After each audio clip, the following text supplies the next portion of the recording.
streaming. We're gonna minimize that. We're gonna be on this window mostly, and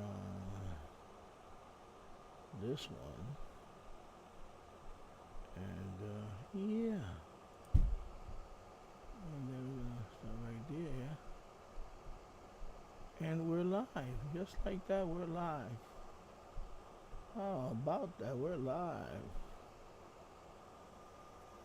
And there you go. We're live. So welcome everybody. I'm just trying out the stream again. Um, Today we're gonna do some aircraft tracking. I'm gonna try this out. Hello, my name is Danny. I am in Yonkers, New York. And welcome to my channel and welcome to my live stream. Alrighty.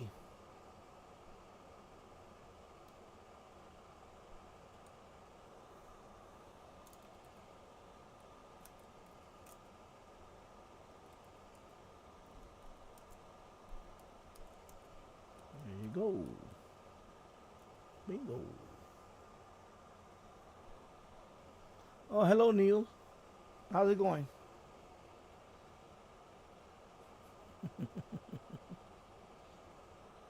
All right. So the first thing I want to do here is the ADSB plugin. So let's see, load that. I'm gonna load the plugin, and then we're gonna play. Well, when you load the plugin, oh yeah, it's evening over there. Yeah, that's right. Yeah, I'm good. I'm good. I'm just playing around with the ADSB. It's nice day today outside. We're getting a little bit of the fall weather now. It's nice and it's mild. It's not hot today, so it's very good today. I got the AC on, but I got it on low, just because this room gets a little warm. But if I could open that window, I would open the window. So, so ADSB, okay, we have that. Now we're gonna press play. Okay. And as you can see, it mutes the audio because you're not gonna hit audio from the SDR because when you do ADSB, it does that virtual audio thing.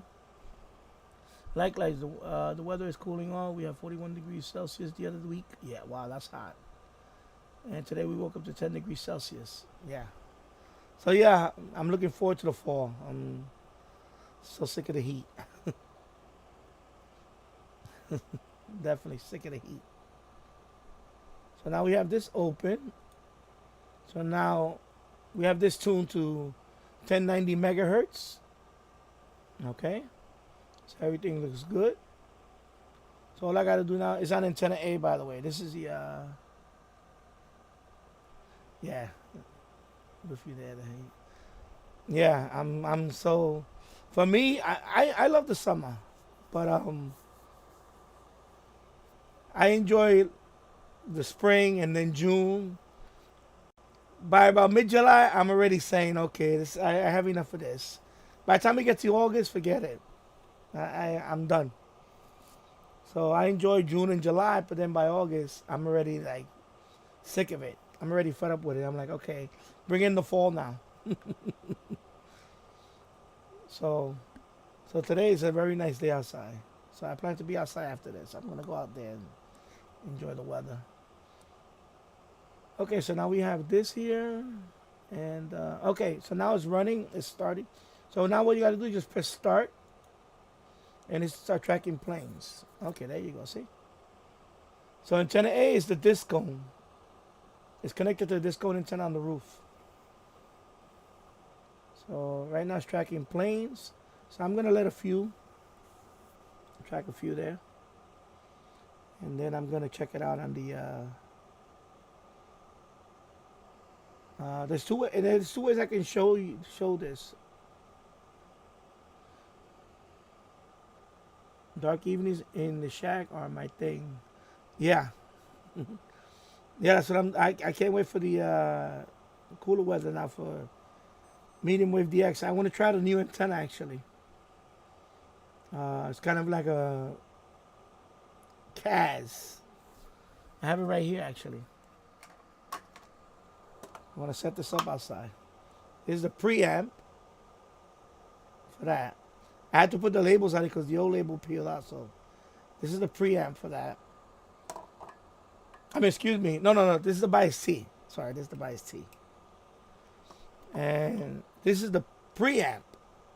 So this is the loop.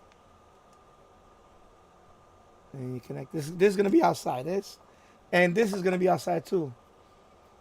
1K ohm resistor. So these two are gonna be outside in a kind of a triangle. But I'm waiting for all the leaves to fall so I can try to set this up. And then this is the bias T inside. So I want to try this out first, see if this works. Because I did this a few years ago, but I think I had it too close to the metal pole over here. And it was too noisy. So this time I'm going to put it further out and see if I can do some DX with this. Especially a medium wave. I'm definitely going to try that out. Yeah. I'm excited. I'm so excited. That's why I want the leaves to fall down because I might throw a wire up on a smaller tree just to get the. It's not a delta. It's kind of like in a triangle, but a squish. And I'm going to try to do that, and then. All right. So let's see now. We have a few here. Because the reason why I'm doing this ADSB around this time because it's the middle of the day, busy airport. A lot of these planes fly into LaGuardia or they take off from LaGuardia. I'm near LaGuardia. I'm in Yonkers, New York, so LaGuardia's in Queens. So that's why I get the LaGuardia traffic over here. So let's see now. I'm going to launch virtual radar. Okay. So let me launch that. Actually, I'm well. Yeah, I have Kennedy is actually further out, but I'm closer to a local regional airport here in Westchester County. But I guess I track more of LaGuardia because LaGuardia is between Kennedy and LaGuardia. Those are two major airports in New York City. So Kennedy usually handles a lot of the international flights, and LaGuardia is more domestic. Although they do have international flights there too. And so I since I've been doing this tracking stuff, I noticed that first of all my disco picks up a lot of LaGuardia, the radio. So and also the tracking. So I noticed the flight pattern. They fly over the Yonkers and they do a circle and they go into Queens. So let's see what we can. Okay, so what you do here is virtual radar. Let me just put it over here a little bit. And what you do is you click on this link, and it should open up the window. Okay, so let's see what happens. So it's gonna open up the window on the other side. So I'm gonna have to drag the window over. So let me have this window loading first. And yeah, so let me drag this window over from my other side because it automatically opened on this side. So I'm going to drag this over here. And let me maximize that. So this is what it's tracking right now.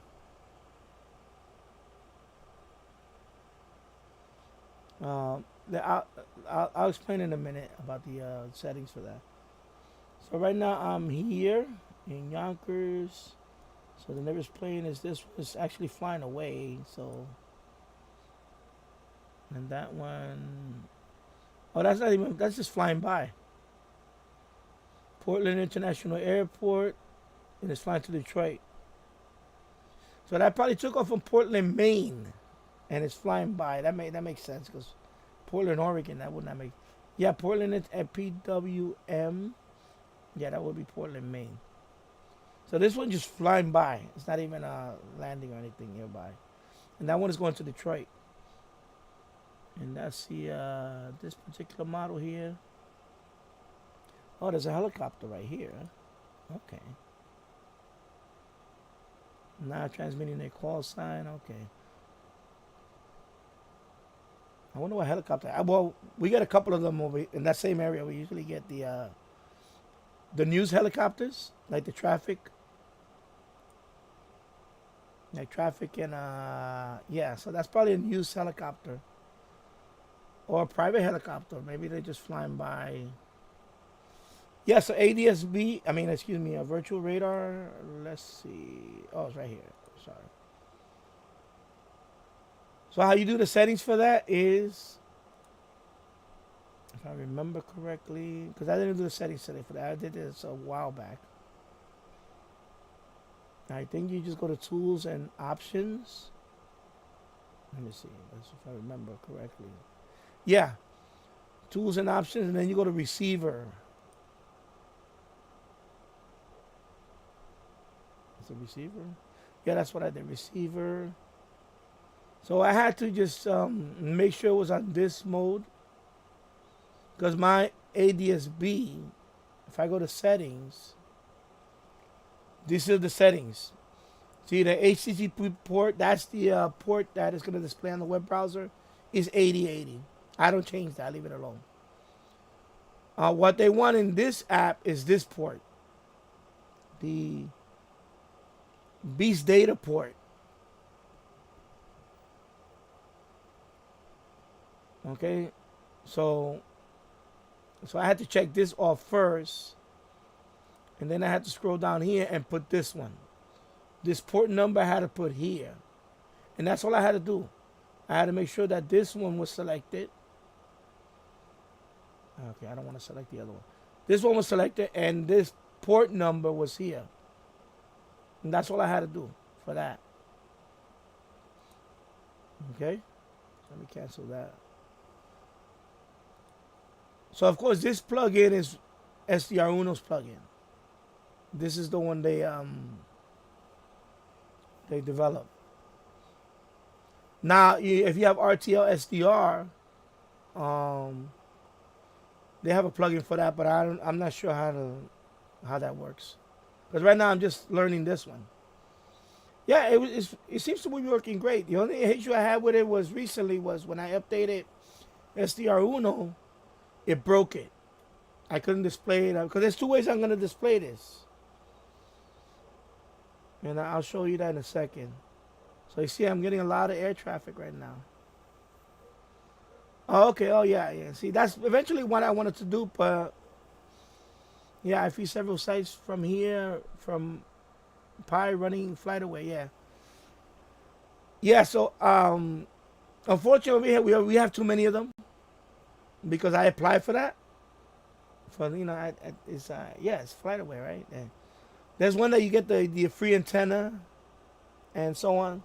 So I applied for it, but then they keep I already applied for them twice. So they denied me. They said, no, we don't need any more monitors around here. So I was like, okay, because I wanted the antenna, the ADSB antenna. Because right now this is a disco antenna. And it's doing okay. You can see I have a lot of stuff going on. It's middle of the day now, so a lot of stuff's going on. Yeah. Yeah, well, I think I would like to do that eventually, Bill. Like you say, Raspberry Pi, and because that's what I see that a lot of people use Raspberry Pi, and because right now I'm just learning this, to be honest. So, and the fact that SDR Uno finally has its feature and it's nice, but I like the Raspberry Pi option better. And you have that with the RTL SDR. I don't think you're running Raspberry Pi with this. I mean, you can. I heard you can run Raspberry Pi with the SDR Play, but I don't know. I don't know if you can do that. I don't know. So you have RTL. Which SDR you have running with that, with the Pi?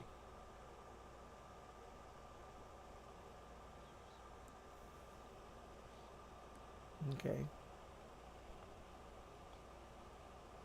And so this is one way of displaying it, which is the that way, the virtual radar thingy. Okay. And then the other way is without this. That's using I need to go into loft to remember it, and it's running. Okay. So this is one way of, let me see which one is that one. Jet blue, and this one's not transmitting the call sign right now. Okay. And you can see it's kind of busy. But I definitely gonna get I want to have an antenna for just this, and then eventually I like the idea of having a server and doing that, because I think that looks like fun, something that I would enjoy doing.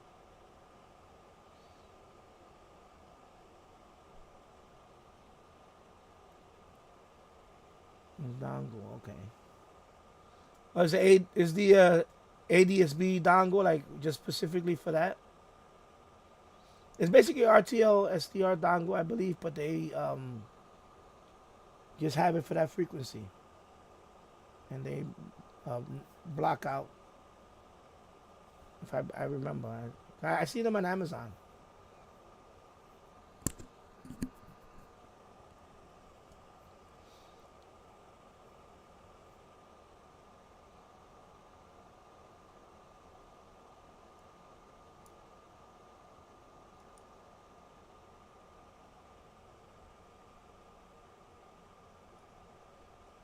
Yeah, I think it is filtered. If it's the one with the eight is specifically AD, it's made for ADSB, then yeah, they probably notched out or filtered out the FM, and yeah, but that's the one I would be looking to. I will be looking forward to, because I don't think I want to use the SDR play. Although I have an older SDR play, I have the RSP the RSP1, excuse me, and I can probably use that. But I don't know if Raspberry Pi supports it right now. I know they're making one that's gonna do it. Well, actually, they're working on one that's gonna probably be cross-platform. Not only because right now they don't have a Mac version either, I believe. So I think they're trying to do cross-platform. But you know, it's still way early for that, because this has only been about a year or so, a little over a year that they started this plugin. But a couple of updates broke it, and yeah, I don't want to do that. I want to have something more proven. So I may go your route. Just get the Pi, get that dongle, and set it up. And set it up that way. Yeah, exactly. I don't keep it up to date enough with all too much changing. Yeah, I don't want to. That's why I don't exactly, because this stuff, how often you're gonna update the software? You're gonna be able to update it. Unless they make a major change in something, they shouldn't be able to update it. So let me close this, and I'm gonna try something else. So let me see. I'm gonna shut down that for a second, and I'm gonna stop this, and I'm gonna close this for a second, because I want to try looking at it directly in the browser, and that way. So I'm gonna play it again. Actually, no, I'm gonna open up the plugin again. Sorry, I don't want to do that. Load the plugin again.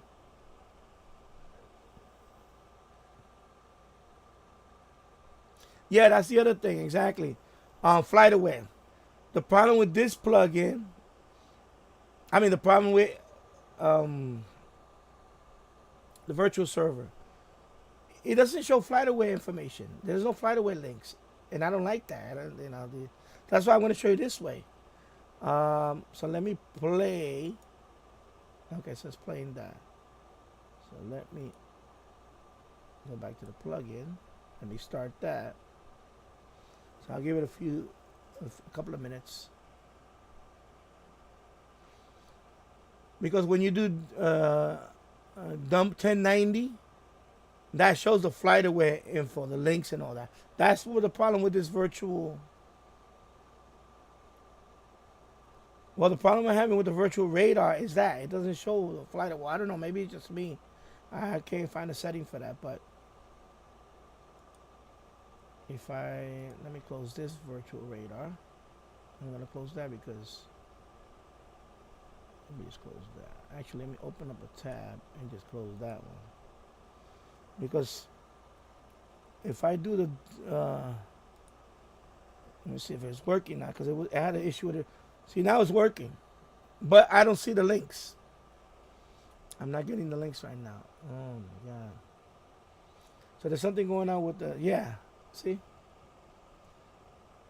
So this is when you do the dump.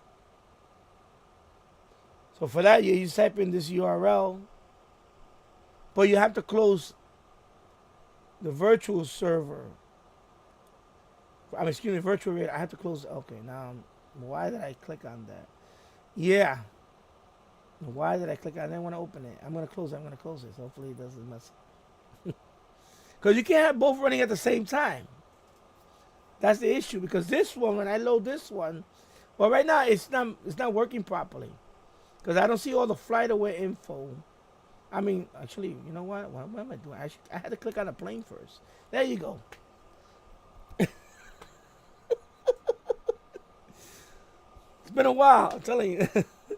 Okay, so this one, see this one has the flight aware. You see? Let me click on that. So this one has all the flight aware info. This is why I like the dump. Because I don't need the virtual radar. If I can do it this way, because I like flight aware. And this has flight stats, link, and FR24. It has a few links. Let me click on another plane. Okay, that one is way out there. Let me zoom out a little bit. Let's see. Let me try this one. Okay, so let me start with flight aware. So I'm gonna open up another tab. Let me close that tab. So you see how you actually have a separate view for FR? Yeah. Okay.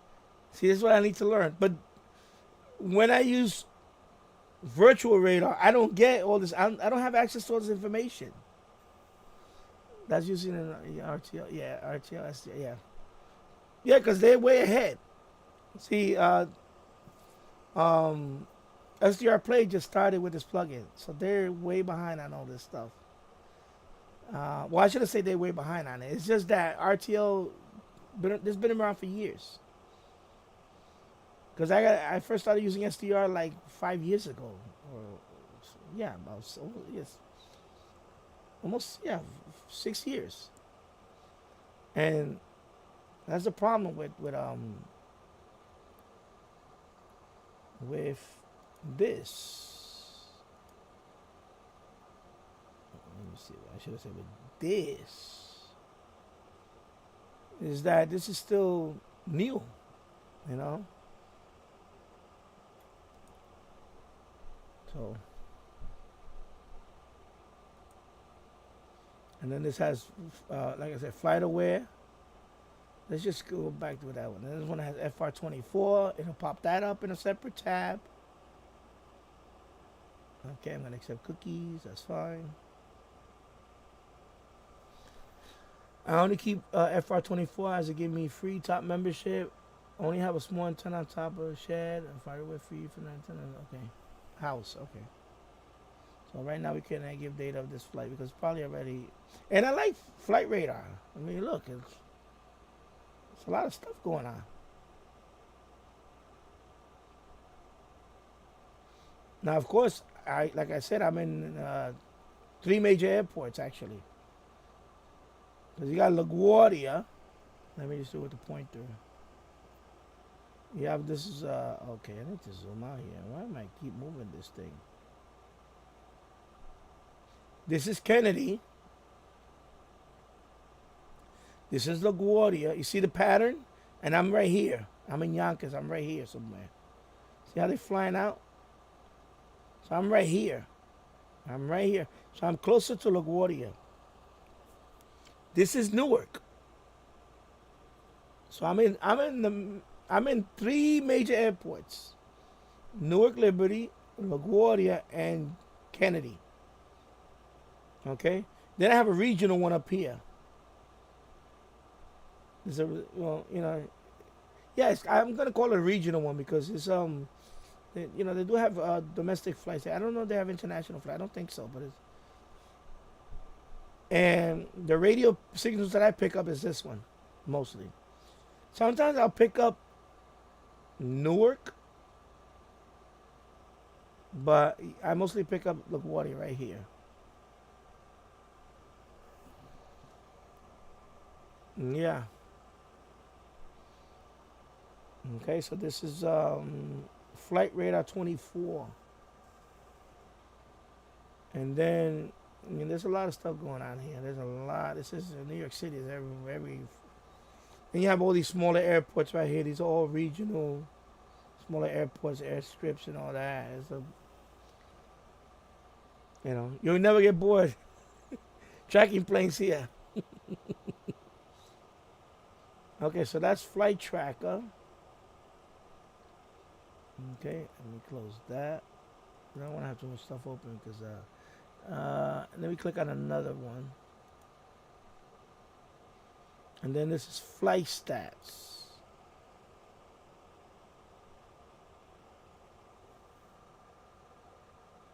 Yeah. You're 30 miles west of Heathrow. Okay.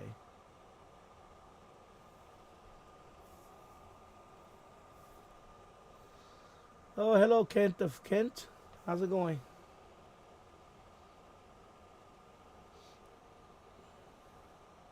Yeah, well, yeah, Labor Day.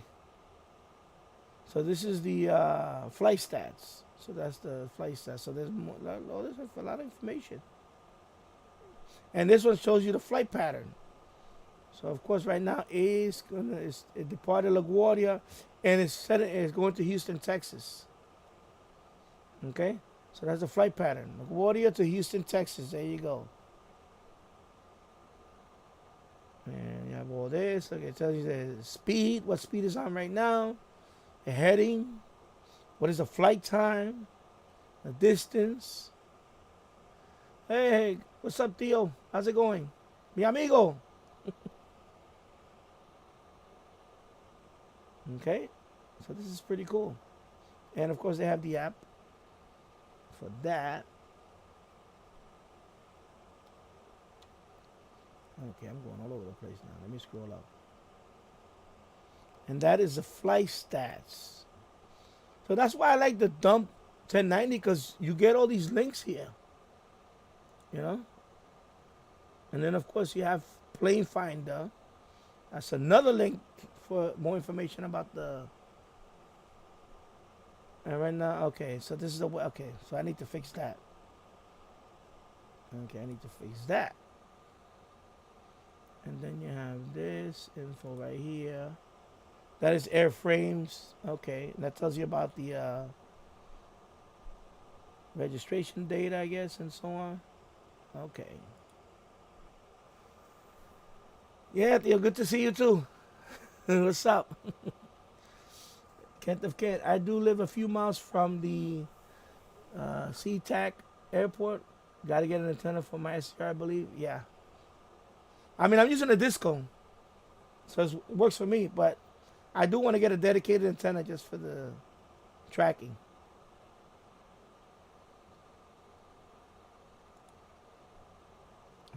Let's see. So that's it. Okay, let me click on another. Let me see what else is coming up. Plane Finder. Okay, let's see what else. I just had the MLA. Yeah, the MLA is not gonna. It's not gonna work for this. Maybe no. Yeah, no. Yeah, you need something that it has to go 1090 megahertz That is the frequency for this tracking. So yeah, you would need something very small. I have one up here. I'm not using. Let me see. I'll show you. If I can, let me reach for it right here. Okay, something like this. I bought this a few years ago. Okay, see, it's very small. Yeah, because 1090 megahertz. So it's a very small antenna. I paid about I forgot how much, and this has the I think it's almost 20 feet. Yeah, 20 feet of with the SMA. So you get something like this. I'm gonna at the end of the stream. I'll put the link in for this. They have it on Amazon. I believe you get it for like $16 or $10. I forgot what it was. Yeah. So you can use this. You know, the thing is, you're gonna have to waterproof this because this is mag mount, has a magnet. Okay, so if you're gonna put this outdoor, then yeah. But you can put this near a window and it's fine. I'm in the basement and I had this on the window and I still picked up signals. But you know, right now I want to have one dedicated, covered, weatherproof it and all that. But this one, yeah, you can use this. It'll work fine. I'll put the link at the end of the exact one, because I bought that a few years ago. Oh, let me close this. All right, let's see what else.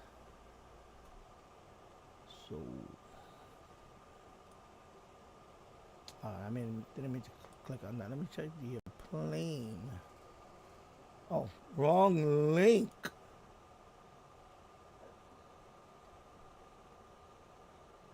Oh, it's not. I can't see the link for that. Oh, right here. Yeah.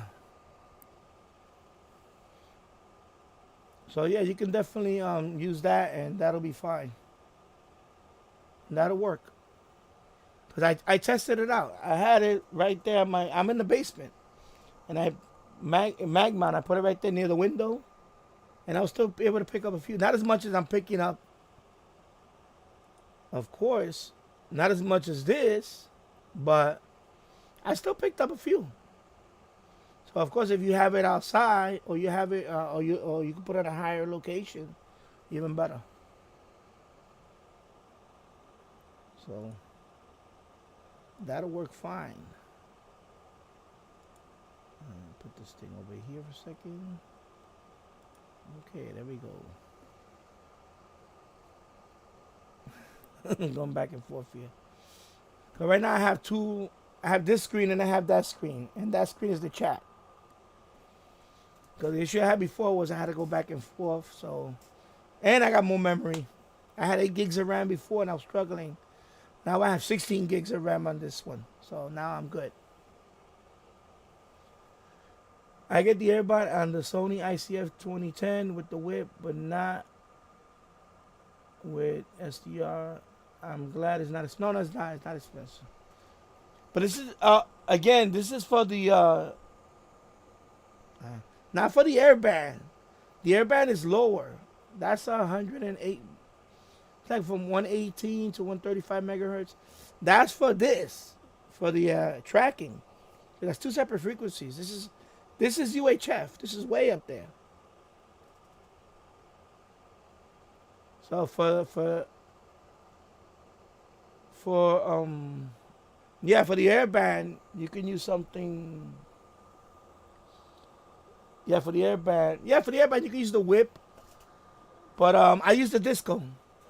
I have my disco. That's what I use for airband. Yeah, the airband, that's a much lower frequency. That's right above the FM band. FM ends at 108 megahertz. So the airband starts about 118. And it goes up to 137 megahertz. So that's above the FM band. This is way up there. This is UHF. This is 1090 megahertz. So that antenna is very small. It's real tiny. It's like this small. You saw it. It's very small. Yeah, yeah. I'm glad I clarified that too. So listen to the air bands are different, but that's why I have a discount. Cause discount is a multi-band. My discount can go up to 1200 megahertz. That's the top limit of the discount that I have. 1200 megahertz. So it's a very wide band antenna. Yeah. Hey, what's up, Matambali? Yeah, there you go. 118 to 137, yeah.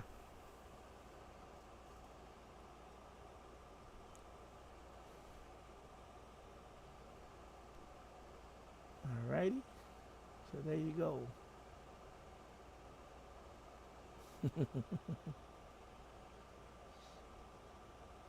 And thank you for sharing that. Yeah, what's up? I'm good. How's it going?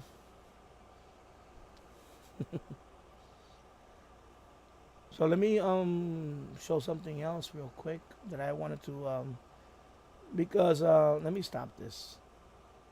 I'm just gonna stop this for a minute because I wanted to show something else, and it's this guy right here. All right, Neil, take care, and thank you for stopping by.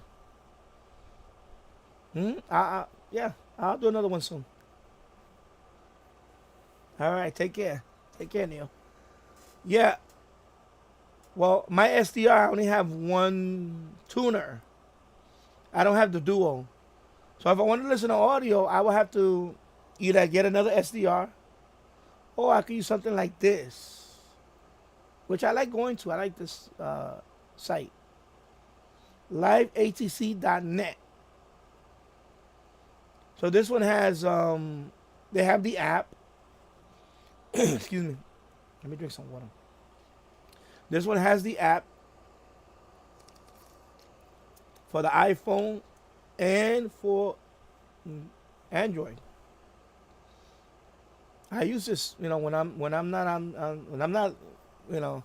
Well, in my case right now, I can't. I only, my my RSP DX, I only can listen to one at a time. So right now, if I'm tracking airplane, I'm already using the tuner for that. So if I wanted to hear audio, I would just go here. So for example, LaGuardia, LGA, and these are all the feeds for LaGuardia. Okay. And by the way, they also have the flight activity right here, the flight aware link, the info. Let me see the ADSB exchange. Yeah, I listen to HF also. I'm going to show you that there's feeds in that here. And by the way, what's up, GGP YYZ? How's it going? So this is the ADSB for LaGuardia. All this stuff. All right. So this has all these links in there. Live ATC.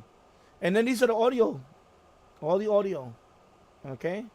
You got ground 2. Approach. Right? This is approach. Approach. This one is down right now. 3 approach. They got the harp. Departure. And Tower 1, Tower 2. This is for the helicopters, I guess. Liberty North, departure. I listen to New York and Gander mostly. Sometimes Santa Maria. Okay. Hey, what's up? But, yeah, so if you want to listen to a particular airport, you can put the code here. Or if you know the frequency nearby, you can put the frequency. Because sometimes when I first started listening to, with my scanner, I didn't know where it was at. So I would put the frequency here.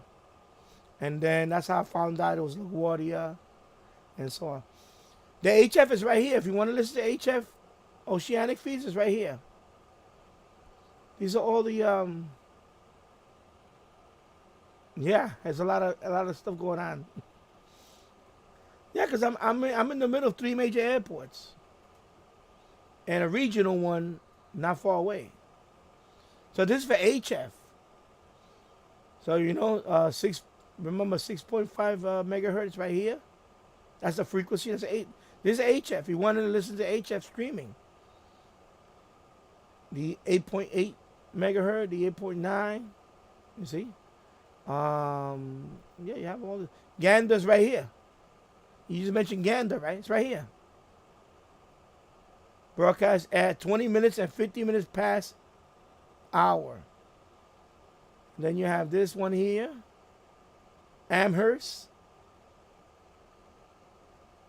right? This is all HF right here. This, if you want to listen to HF, it's right here. For the yeah, it's all East Coast. And then you got the top 50 feeds. If you want to hear that.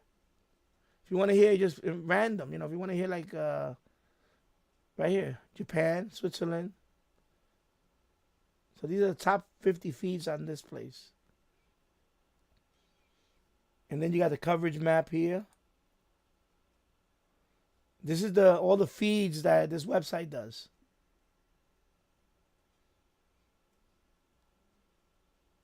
Yeah, I'm gonna allow it. Yeah, allow it. Monitor. There you go. See. So these are all the feeds. And then of course, if you want to listen to bad weather, if you want to go to bad weather areas, right here. So for example, Buffalo, Niagara. Okay. Buffalo, Niagara. Let's go there. Let's see.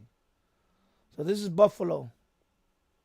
So if I want to listen to Buffalo, I can listen in, and you'll hear the audio. This is Buffalo, New York.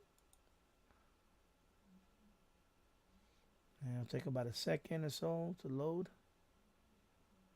Here we go. Alpha Top 14, 42. So that's Buffalo. Okay. And that's ground, tower, and approach. So I guess they're having bad weather up there, so you can listen. You want to listen to any place where they have bad weather at the moment. So I use this a lot. I use this, when I can't use the SDR. But let me go back to the SDR. Let me put it on. All right, let's go back to play, and let me load the.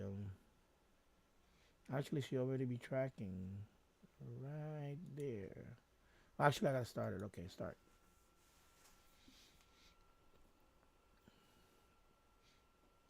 Yeah, I'm telling you, I'm middle of the day.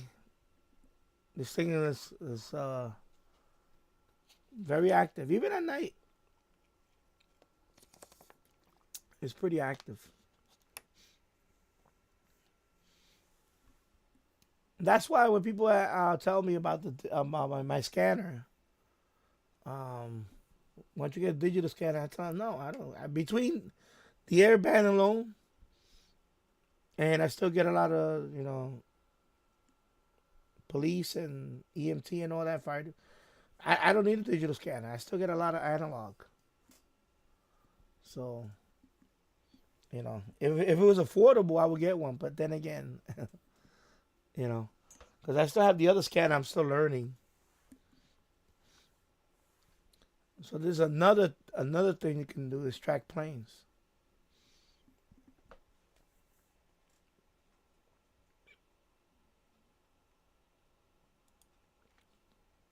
So let me close this one. And I'm going to open up Flight Radar again. Let's see. Virtual Radar, excuse me. So that's I'll give it a few seconds. Because I was explaining to Neo that the difference between the Dumb 1090, which is just type it on the web browser, and this is all the links, all the information you get on the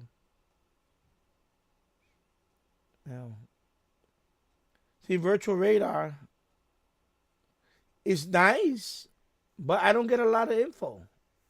I don't get a lot of I don't see, the flight away info here. I don't see all that. Maybe I'm missing something, but Like, for example, if I click on that, okay, I see a picture of the plane. That's nice, but let me see where it takes me. So airport data. Okay, so it takes me to airport data. Okay. So that's okay. That's nice. I see what I can see the picture of the plane, which is cool. I don't, but let me see what else. Let me see what else. The route. See, I don't get no other flight info. Only the plane. Maybe if I go over here, maybe see if I can. Maybe I'm doing something wrong. I want to see if I can somehow get flight aware. So there's no. You can see there's no flight aware link, and that's my issue. Is there a range in miles that you can view with the antenna you have? Well, at this high frequency, it's probably gonna be yeah. It's gonna be. It's not even gonna be in the states. It's gonna be local, like um, wherever your nearest airport is at.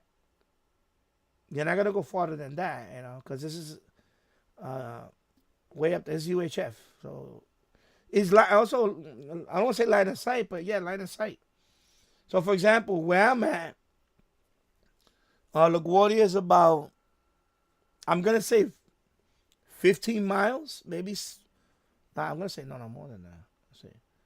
Yeah, I'm gonna say about maybe 17 miles. But that's what I pick up LaGuardia, and of course the planes. This is the data from the aircraft going to the tower and back and forth. So you're gonna pick up something. It's just that what's your nearest airport? Kent. And of course it helps if you put it higher. The higher the better. Unlike the MLA, you could put it, you know. So no Bermuda Triangle today, thanks. Yes. Oh, you're not gonna be able to DX on this. I don't think so. It's just more local. Like like I said, in my case, I get more LaGuardia because it's closer. Once in a while, I will get SeaTac. Okay, so SeaTac is I'm trying to remember SeaTac. Be more specific.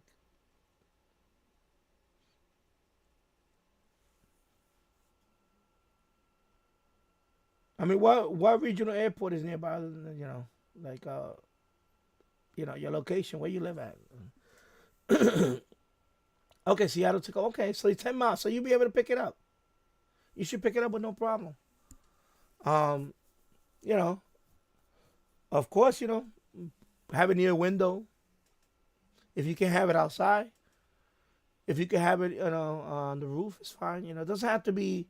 It's not like the MLA-30. It's not going to be affected by noise or anything like that. It's not like that. But definitely put it like if you live in an apartment, put it in the window.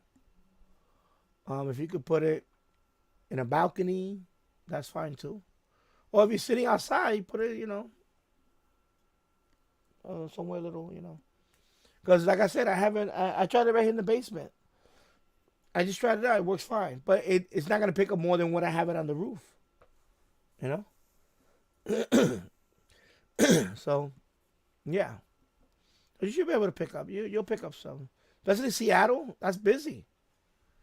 That's a hub, right? It's a hub. A lot of planes go from there, then they go to.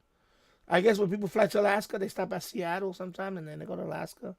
Or from here, if you're flying to, there has to be a hub. Yeah, definitely worth the investment. Yeah.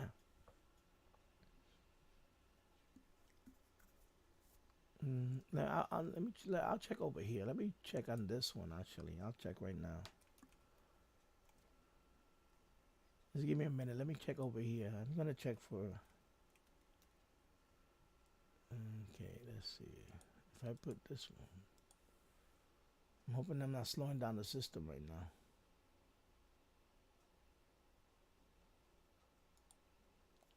I'm gonna put the link in the excuse me, Let me just put the link. Well, this one has the MEX connector. But let me get the link. Hold on. It's really going slow right now. What is going on with this? Okay. So let me close that because it looks like it's slowing down. Yeah, it got to be a hub for Asia when you're traveling to the Pacific.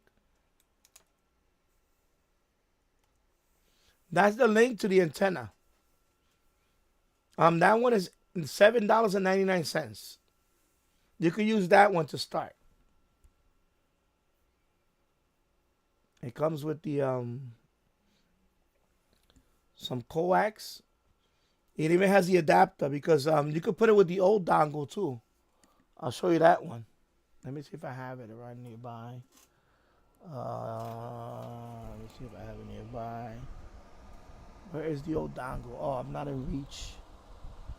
Anyway, because I used to do that with the RTL dongle, but the blue one, the real small one, the first one that I bought. I used to use that antenna with that, with an adapter, and I was able to do all this. So you don't need no fancy dongle for that. You can use an RTL SDR dongle. You can use one of these. I don't know. Oh, the blue one's right here. Never mind, I found it. Sorry.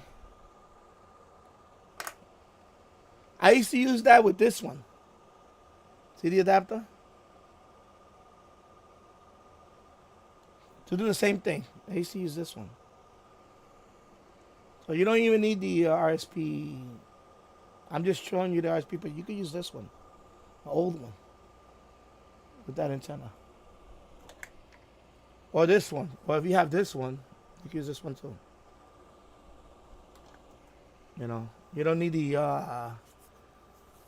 RSP DX or whatever. You don't need that. So you can use that. And it works well. I mean, when I first tried it out, I was like, wow, that little dongle, this little, this little dongle can do all that? It's like, yeah, this little dongle can do all that. That's what of course, now they sell a dedicated one. They sell one that just does ADSB. So you can get that too. If you don't want to use the RS, because I plan to do that too.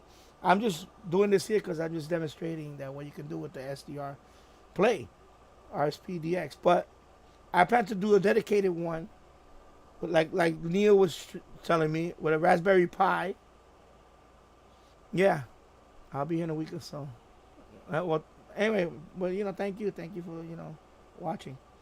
So I plan to do something like a dedicated with a Raspberry Pi, one of these, so I can have it monitoring 24/7. Because some people do that. They have a Raspberry Pi and they have a dedicated, and they feed it to a server.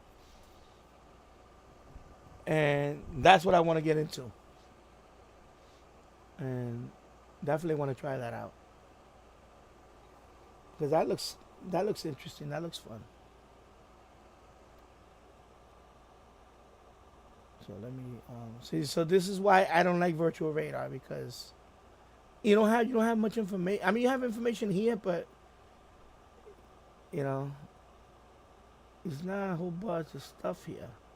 Airliners.net. Okay, registration. Yeah, that's fine, but I don't compared to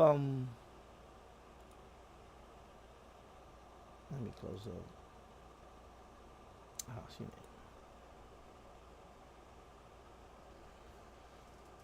Now maybe I need to mess with the settings, because that's the problem with virtual radar. It doesn't show me flight aware, and I like flight aware. I like the flight aware info and stuff like that. So I'm gonna close that, and I'm gonna go old school. I call it old school because it's that. Let's see. Let it keep doing that. And see all the planes I'm tracking. And that's with the disco. Now, you know, of course, if I get it, I plan to get a dedicated antenna also. And not this one, but for outdoor. And I seen some nice ones with the cover on it, weatherproof cover and everything. And I'm going to put that one on a higher mast. I have a pole for that. And I should be able to get more. But this is pretty good, you know. So now let me open up the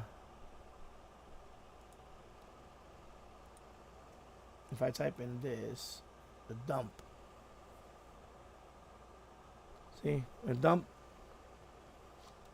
works better because if I click on a link, I get all this info. So that's why I like this method better. I'm using dump 1090. Right now I'm tracking 7. What is it? 7, 11, 7, okay. So if I click on any of them, let me just click on this. Let me click on the bottom one. So if I go to, so right there, you see, you got all the information right here. It's real time updating. I can go to flight aware. The other one doesn't even have that info. I can't even go to flight. I can't do flight aware. Nothing on the other one. See, it's just telling me what route is flying. You know, I have more information on this one. You got the history, past flights. It has more. It's a lot more information than virtual server. Than this guy. Virtual server. You know, you have access to more information. And flight stats. Oh, now flight stats is down. Maybe I had to click on. Okay. So right now it's down. All right. FR24. You know. Now I'm going to make an account with all these. I have to make an account with all these too. That's another thing I'm going to do.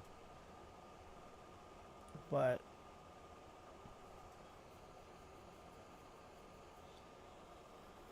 So this one is flying from Bedford, Massachusetts to Lynchburg, Virginia. Okay, so let me zoom out.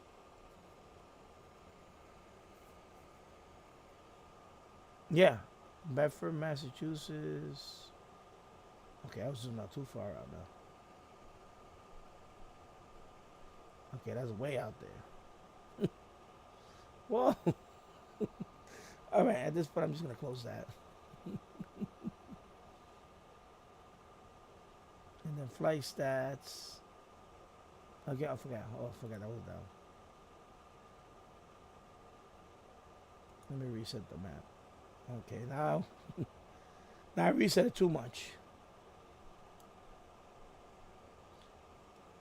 And Kent, I'm learning just like you. I'm not an expert in this, you know. I'm learning just like you. But yeah, but this is definitely, you know, something, another thing to look into, you know. Something you can do with the SDR. You know what? I was looking into that. Because I also like, I also enjoy boats. Yeah, there's a lot of boats. Yeah, here too, there's a lot of boats. You got, for example, if I scroll out, a lot of ships come from here. Elizabeth, there's a big, what do they call that? It's where they load the trailers at. What do they call that? Where they got those big cranes. So they have one here. It's like a big terminal. They have a huge one here in Elizabeth, New Jersey, right here. Let me see if I can. Yeah, right here. See, container terminal, right here. So they load a lot of containers here. Yeah, Port Authority. Port Authority owns this. They charge you, but this is what I'm talking about. Let me zoom in. So you see, this is where a lot of the, because you know they have them out there in Los Angeles. And they come from China, those big container, and they put them on an 18-wheeler. This is what they had. This is it right here. So that's a big terminal, and it's near the airport. So when you're going down the highway, you can see all this. Yeah, the ports. Yeah, I know. I know. Seattle has ports. So this is what we have here. A big port here for that. So yeah, I want to know about that. I want to know about the ships and so on because that's interesting. And also, I like railroad. So of course, I can listen to some railroad, but I don't think they have anything like that for railroad. It would be nice to have something like that for railroad too. But for ships, that would be cool. Yeah, cause cause that's what I like too. I like boats and stuff. You know. Yeah, I hear them every night here in the Kent Valley. Okay. Yeah, that would be cool. And then I live right here, right? I live around. If I zoom in, I live around here. I'm like a mile away from the Hudson.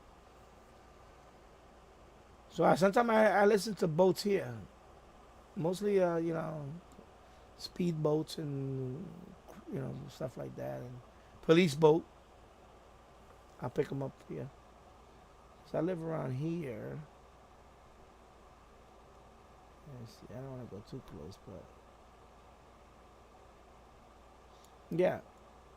So I live around here, and you see New Jersey's right here.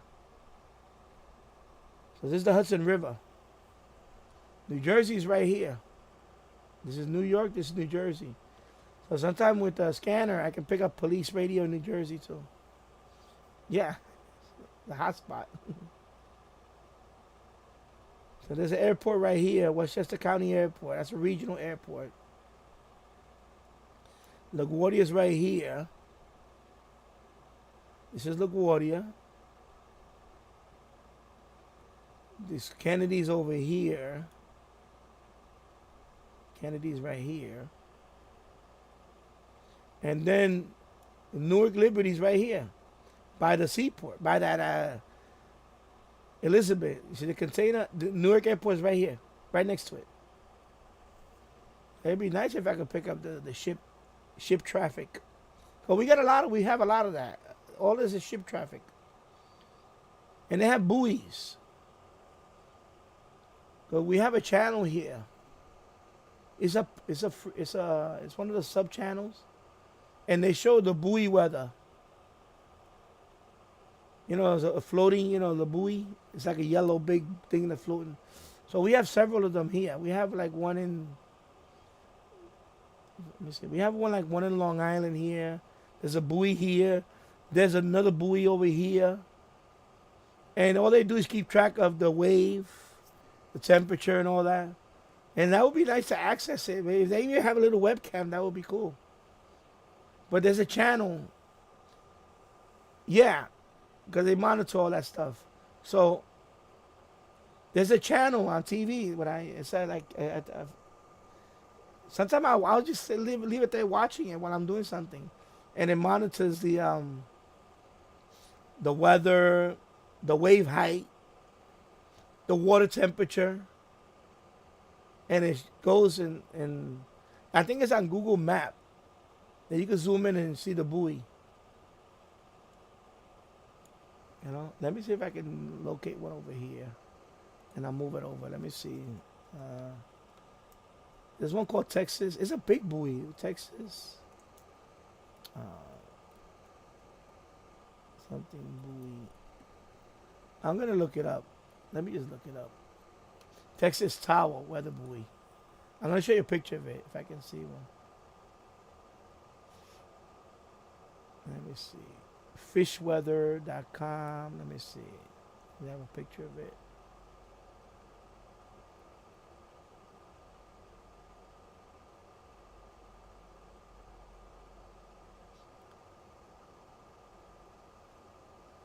Let me just drag this over there.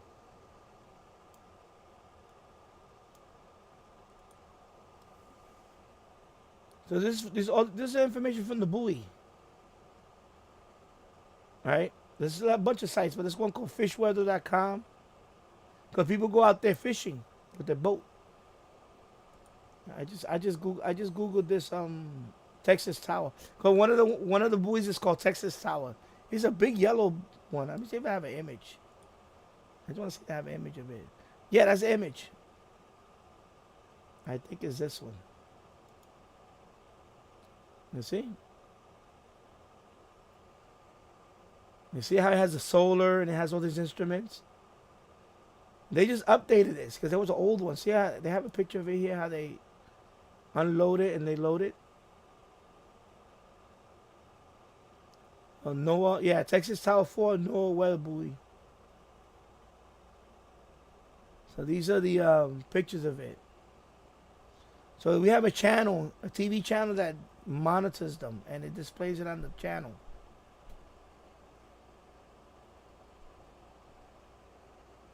So that was, that's cool to monitor. So this is, let me see that. Let me see, oh, never mind, I forget.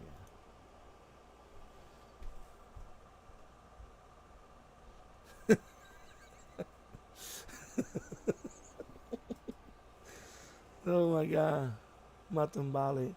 When I saw that fish weather, I pictured fish with receivers. I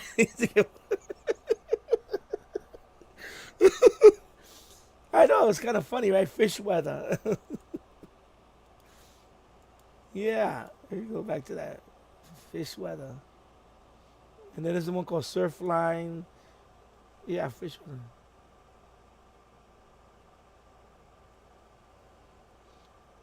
Is that something to do with broadcast on medium wave or long wave? No, no. This is not long wave. This is just no, this is something that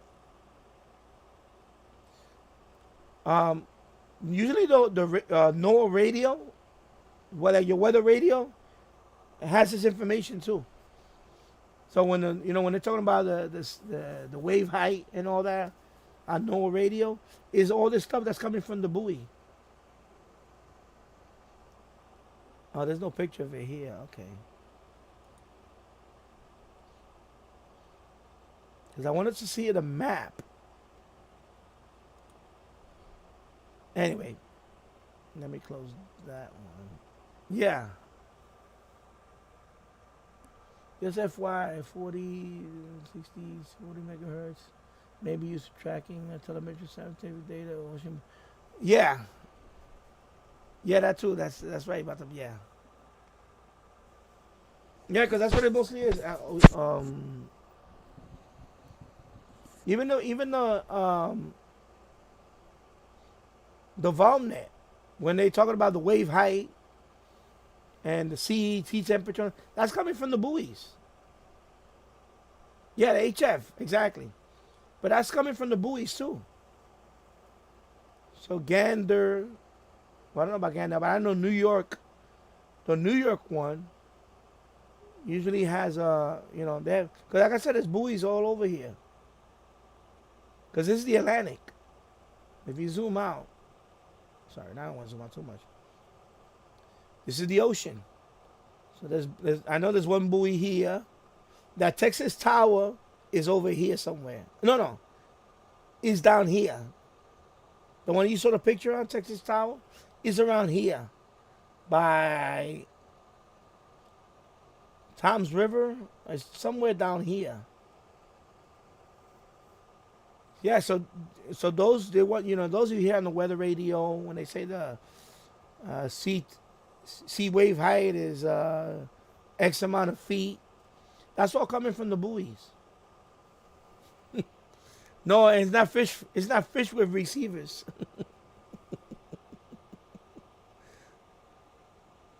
I know on Google Maps sometimes they show they show the it's like a pin. They show it, but I can't find that map now. Because they display that map on TV. I wish I could show that channel. I'm going to look for that. I'm going to see if I can record that channel and make a video on it so I can show you how it looks like. It's on channel, it's like, is it 37? No, it's channel 33. So we have a channel that has we have a channel 33, right? Local channel 33, and it has like 10. It has like a 10. I don't want to say 10. It has a bunch of sub channels. So it's 33. I think it's 3310 sub channel 3310, and it shows that it's all it's just weather. And there's a part where it shows the buoys. It shows it's 4 buoys. It tells you what the temperature is and all that. And then they also have a fishing boat. I guess they have a little ad of a fishing boat. And they show pictures with people with what fish they caught that day. It's pretty cool. So that channel is just weather and fishing stuff, fishing weather, boating weather. No, not fish with receivers. The fish with a receiver.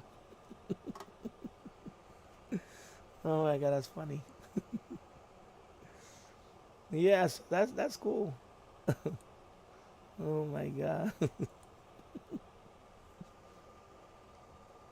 No, no, I think you do, Kent, because you live in Seattle. They have fishing boats out there and all that.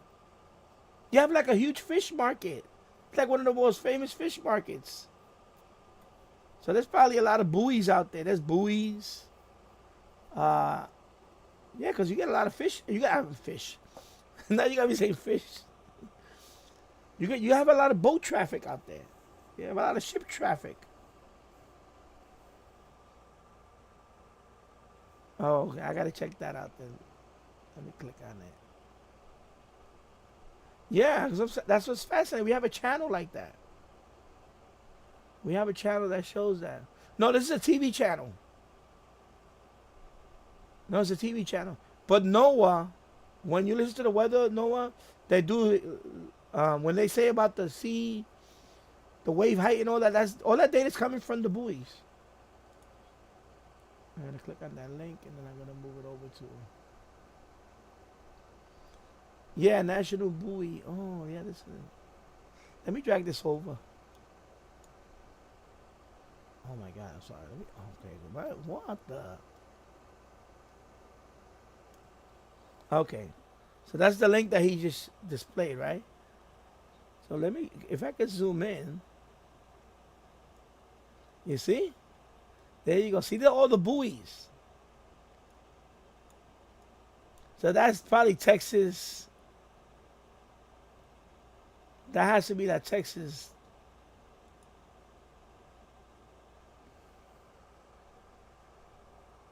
Yeah, that's what I'm looking at.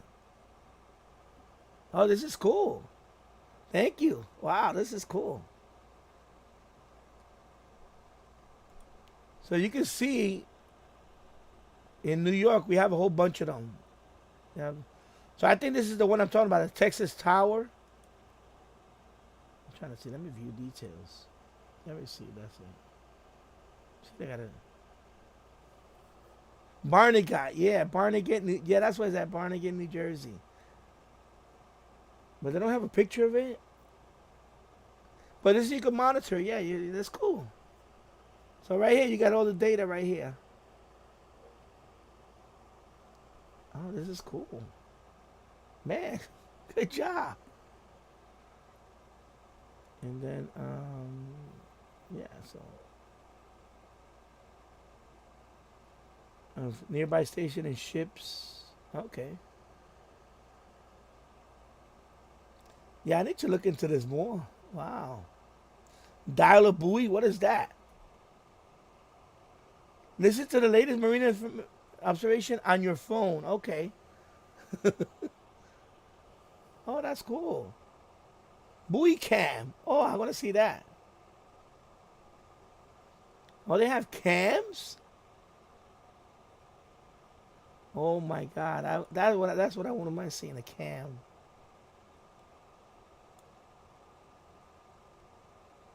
Oh, but it doesn't have that. The one. Let me try this one. This one has a cam. Okay, where the hell are you?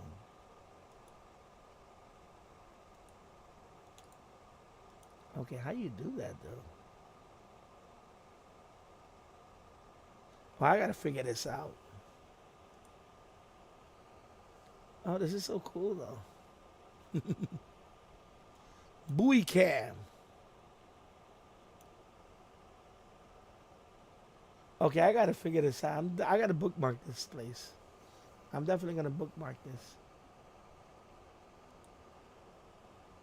Interesting.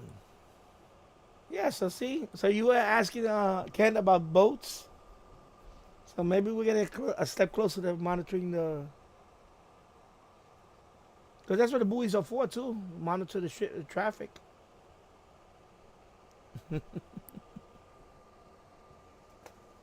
Yeah, that's cool.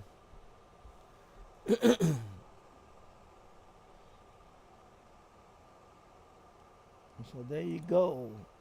So let me stop this thing right here because I'm no longer. Well, let me see. Hold up. What is going on here? I got too many stuff going on right now. Wow. See? Yeah, I'm clicking all around that site. Thank you. Ah, see. So you found something there too.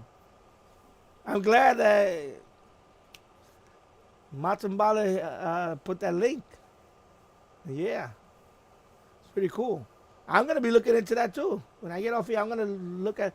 I'm interested in the buoy cam because I like stuff like that. I like to see, although it's probably in the middle of nowhere in the water. I don't know what you're gonna see out there, but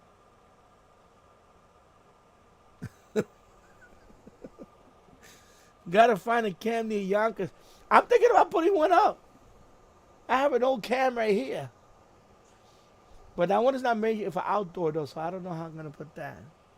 I have an old cam that I'm not using.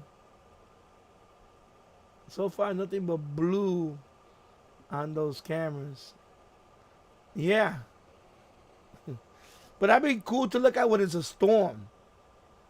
Like if a nor'easter is coming up here, or you know, room for a cam. Yeah, I have a cam right here. Man. This one, and this is the PTZ, so I could move it around. So I was thinking about putting this one somewhere.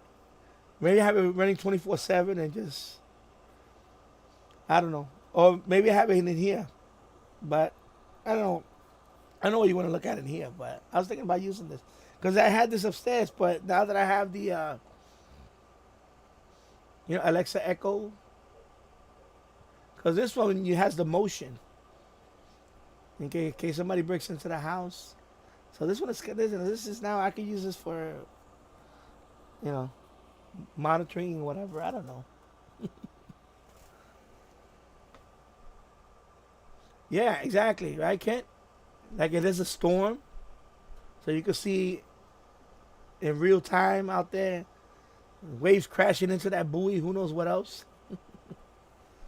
So now I'm looking into that buoy cam. You know, I think that's cool.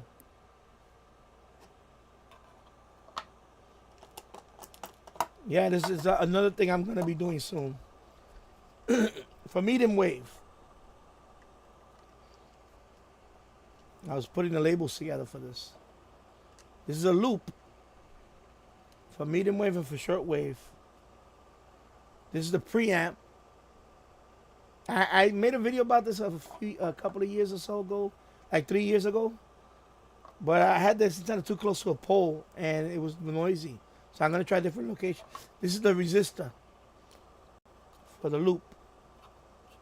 It's like a CAS. They call it CAS. So this is the loop that's gonna be outside, and this is the preamp that's gonna go in. So I'm gonna make a video on this soon.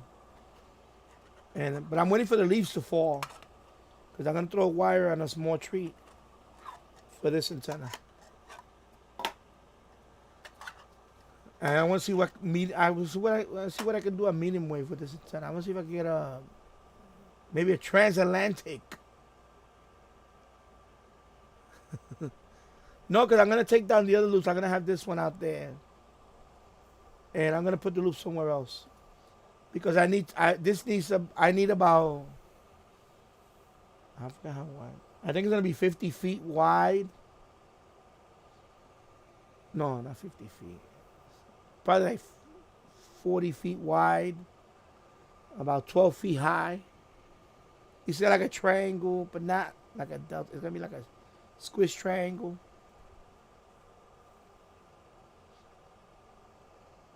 So, let me see. Now I gotta see that link.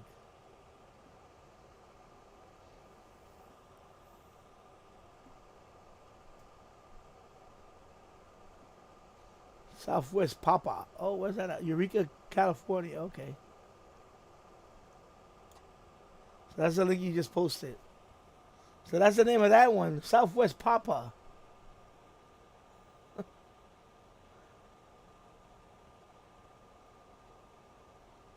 Wow. Oh, look at the pictures right there. Oh, that one takes pictures. Oh, wow. Oh, so let me see. Oh, look at that. Oh, wow, that's so cool. Man, look at that. Look at the water swallow you up like that. Wow. Yeah, I know. I feel like I'm getting seasick. That's cool. Wow.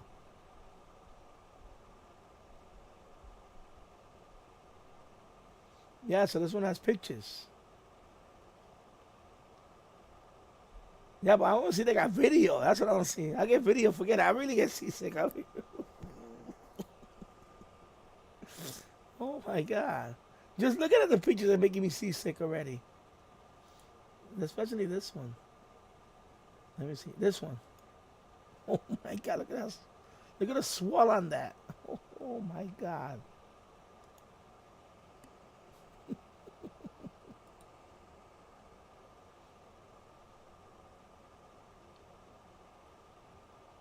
Ship, what is it? Ship, let me see. Oh, HF radar. What is HF radar? Oh, that's the oh, okay. Wow, this thing is, okay. Why did I do that? Why did I do that?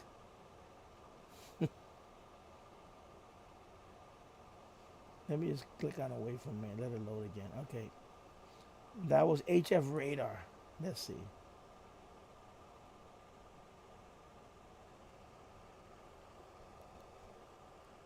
Yeah, I don't think I can handle watching video of that right now. I don't think I can because that will make me seasick.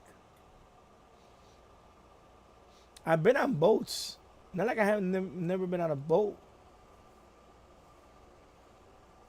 You know, but yeah, even yeah, that will make me, especially way out there. Oh my God, I could have. I never been on a cruise ship, but I've been on boats, like a party boat, a small yacht, like a yacht. You know. Well, this is cool. And this is what I like. I like this stuff. You know, weather stuff, aviation stuff. I have all these hobbies and things like that, interests. Of course, I like railroad. I gotta look at the railroad. I wanted to have like a railroad cam or something. But that's another thing I'm gonna plan to do. I have a railroad channel. I'm gonna start doing videos on that. I'm gonna start walking over here to the Yonker station. I'm gonna start doing rail fanning videos. Cause I need to get up and walk. All it says speaks to you need more adventures. Yeah, I know cash. Yeah, exactly. Yeah. Well, I need to slow down now because I have to remodel sometimes things in this house. So my wife was complaining about that. And I need to cut down on the spending. You know. So no, I'm gonna be doing that. I have a rail. It's called Danny. When you go on my channel at the bottom, you see those channels that are down there, the feature channels. It's all my channels. So if you want to subscribe to those, feel free. So I'm gonna do one on the train trip that I took to Florida. I'm gonna post it on the railroad channel, on the rail fan channel. I'm editing the video right now. It's a long video, but I'm also gonna start doing rail fan. Just go out there with a tripod and record. Cause we have train over here, not far. It's like a mile away, and we have a long, we have train. Yeah. So not only we have the commuter train, but we also have the Amtrak, and we have freight, the CSX. We have all that. So I'm gonna be taking a walk. I'm gonna take my radios with me so I could do the radio video near the water, and I'll do the railroad stuff too. Cause I want to start doing stuff for the railroad channel. Cause right now I have 3 videos in there. One of them was the one that I went through the yard in Virginia. Then the other one was when I went to Gatorland in Florida. It's a little. So I'm definitely gonna start posting videos there. Because I love my channel. I love my radio channel, but there's so much you can do with radio all the time, and I want to do other channels. I have other channels I want to do. I have a retro gaming channel. I'm probably gonna stream tomorrow. I'm gonna play games either tonight or tomorrow. I'm gonna stream on that channel to play games. I did spend a lot of time on YouTube watching the Hobo Train. Yeah, I seen those videos. I seen a few of those videos. Yeah, they were traveling. Yeah, I seen those. It's pretty cool. So, and I also want to do another channel, tech channel, but I have to do a setup for that, and I have to design. Oh, okay, never mind. That was something important. I thought it was my call sign. I'm still waiting for my call sign. It's taking forever to get my call sign. I passed the test back on the 12th. Excuse me, the 13th. And I have not gotten my call sign yet. I paid the FCC 2 days ago. They sent me a link for payment. I paid them $35. And I still haven't got my call sign. I called them up today. And they're still pending. So I don't know what's going on with my call sign. It's really infuriating me now. Yes. Wow. I did. I check it all the time. So I check it. I go in there. I put my FRN number, and it's still pending. Because I went into my account. Actually, no, it was pending. Then it says now post. What is it? I don't want to go in there now because I'm.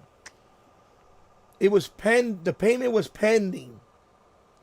Then this morning, it wasn't pending. It was something else.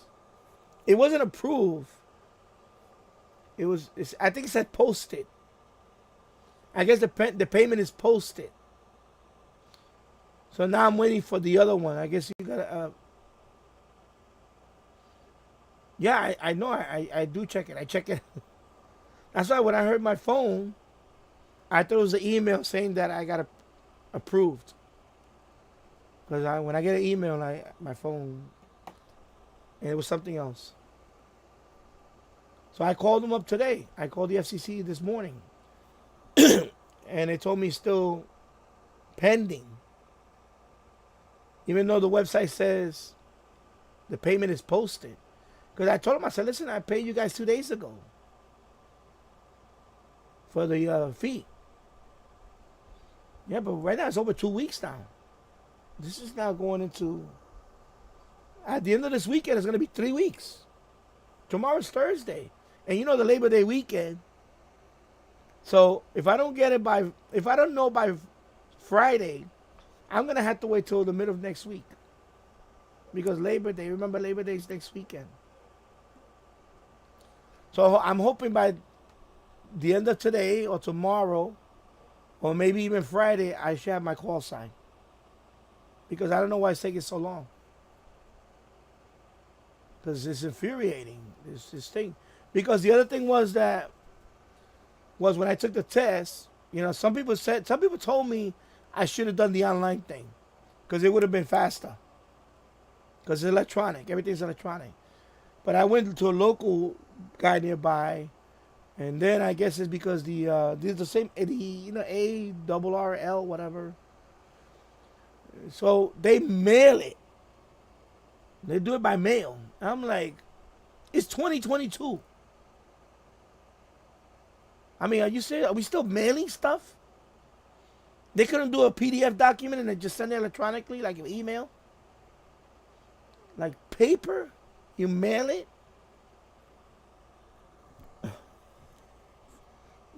So I'm like, okay. Because this is why it's taking so long, because I guess they mailed it. And then, like I said, 2 days ago, I got the link from the FCC for payment. Okay, so I paid them right away. And now it's 2 days later, I paid them, and I still haven't got my call sign. It's driving me crazy. I'm hoping, nothing else happens. But yeah, it's driving me nuts. That's why I'm on alert when I hear the email, when I hear the phone go boop boop. I'm like, okay, did I get approved? Because it's driving me crazy. Anyway, I guess you're only gonna do this once. Once I get my call sign, that's it. Then I'll just renew every 10 years, whatever. But just want to get the call sign already. I just want to, because my God, this is ridiculous. But yeah, because I called up where I took the test, he said, no, I think they mail it. I said, are you mailing it? Because I went to the forums and I started reading on it and said, if they mailed it, it could take up to, I was like, are you kidding? 3 weeks? I heard somebody had to wait 90 days. I read on a post, on a Reddit post. Somebody had to wait 90 days to get their call sign.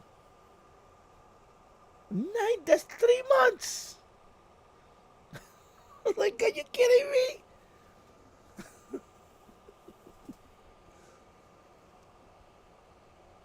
So I'm not gonna take the test there again. The next test I'm gonna have to do it. I'm gonna do it online.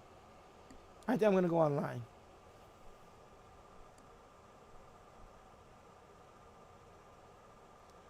Hello, Malcolm Cheeseman. Greetings from Algeciras, North Wales. I love you. Live stream, good selection of hobbies and website. Thank you, and welcome. No, there's a website where I check it all the time, but they haven't updated. And then if you go to their website, they're scheduled for the website's gonna be down for maintenance tonight and tomorrow. So I don't think I'm gonna know until Friday, at the least. Yeah, I know. I have to know my call letters. I know, but it's like I think it's because I guess this is the last week of I think they're just dragging their feet because this is the last week of August and Labor Day. So it's probably nobody in the office. Who knows what they're doing? I just picked like the worst time. I think after Labor Day will be all right. Everybody go back to work. I think everybody's on vacation. That's what it is. It has to be that. Because I went to the website and I saw also we're going to schedule for maintenance tonight through Thursday. The database, the ULS, it's called the ULS. Yeah, it's a government, of course, a government thing. But also, I think because it's Labor Day coming up, I think they just said they're really dragging their feet. So, so I'm like, because I want to get my call sign because there's another thing. When I went to QRZ, there's another thing that if you they're having a promotion. I saw it on is it QRZ? They're having a promotion with Gigaparts. that for anybody that get their call sign, any new ham that gets their call sign, excuse me, they get a free radio. It's a little walkie. It's like one of these for free if they get their license within the 30 days. So I'm right there. So when I get my call sign, I'm gonna apply for the free radio. It's not this one. It's another radio, but it's like one of these, and it's through QRZ and Gigaparts. Gigaparts, I think Gigaparts. So I want to see if I can get that free radio, but I need my call sign because I need to make with that call sign. I need to make a QRZ account, and then I can show them proof that look, I got my call sign within this time period. Can I get the free radio? I want a free radio if I'm eligible for it, right? So I want that free radio because I saw that on a YouTube channel the other day about the free radio. So the promotion is going to last for another, I think, through September. So I want that free radio. I want the free radio. You know? So it's a double whammy. I want my call sign, but I also want that free radio.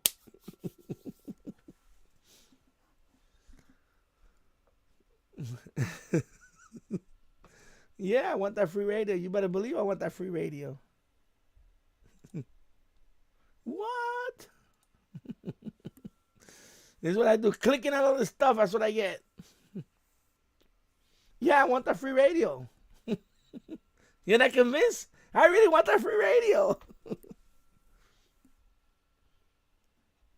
I forgot what I'm gonna look up the video. I think it's the guy's name is okay, there you go. See, I had to click on that. Yeah, I forgot his channel. It's a ham radio guy. So I saw it. I said, oh, they have a promotion for that. So actually I should go look it up. Let me see. It's a Gigaparts, right? Free radio for new ham. Okay, let me see. That's the promotion. Where's that promotion at? This is the video right here. Yeah, this is it. I clicked on the link. Okay, come on, load up. When you get closer with Optimum's new 5 gig. I'm just gonna mute that because I don't care about 5 gig internet. My God, I wish I had 5 gig internet. Okay, let's skip that. Yeah, it's this guy.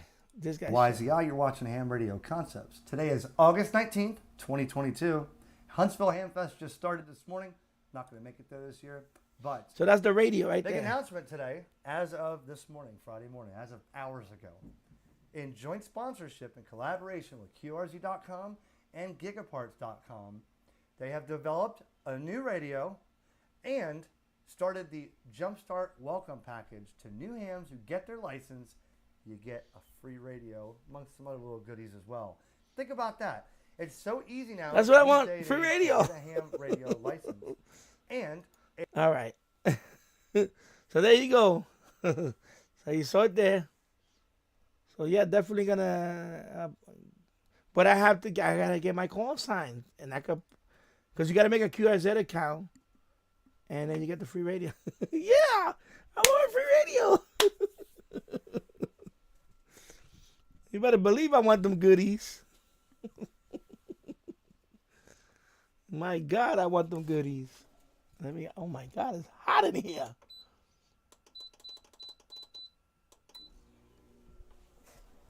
I'm so excited, I'm getting hot. I want the radio. Give me. Free radio. And I didn't plan it to be like that. I just, because I saw that video came out on they started on the 19th. So it was right after so I'm hoping, yeah, exactly. I'm like a kid at Christmas. Because even though I took the test before the 19th, right? Technically, I haven't got my call sign. As soon as I get my call sign, it's gonna be after the 19th. So I'm hoping I qualify for it. So it might be a technicality. I might not be able to get the radio because I already took the test before that. But I haven't got my call sign. So I don't know if it's from the day you get your call sign. So I gotta look into that. But I can't do anything until I get my call sign. So yeah, I'm like a kid at Christmas. That's another incentive why I was like, yeah. So yeah, so that's what's happening. I'm gonna wait. So I'm having a feeling. I think I'm gonna find out on Friday. I think Friday's gonna be the day. There's no way after. It's no way it's gonna go beyond Friday. Because right now it's Wednesday. It's already, what time is it? Let me see. 3:41. So unless in the next couple of hours, I'm gonna get an email saying, because they're scheduled to go, they're gonna maintenance. I'm still gonna check. I still check it every day, every couple of times a day. I go check the things to see if they update it. But no, it's already paid everything. I already paid for it and everything. I'm just waiting for the thing. Give me the call sign already. I was hoping to give it to me over the phone. But she didn't sound very helpful over the phone. And I didn't want to be a, over the phone. I said, so I'm calling basically for nothing. You gave me the same answer that I could have got for myself. Oh my God. Oh my God.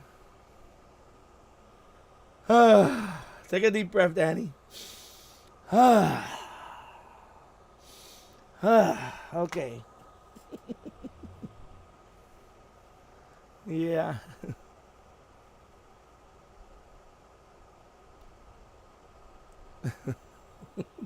I'm just watching myself right now. Oh my God, I'm so worked up. So right now we've been on an hour and 42 minutes. Okay.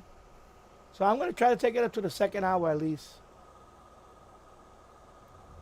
So, okay, so we're done with this AVDSB for now. Let me actually check something. Let's see what's doing right now.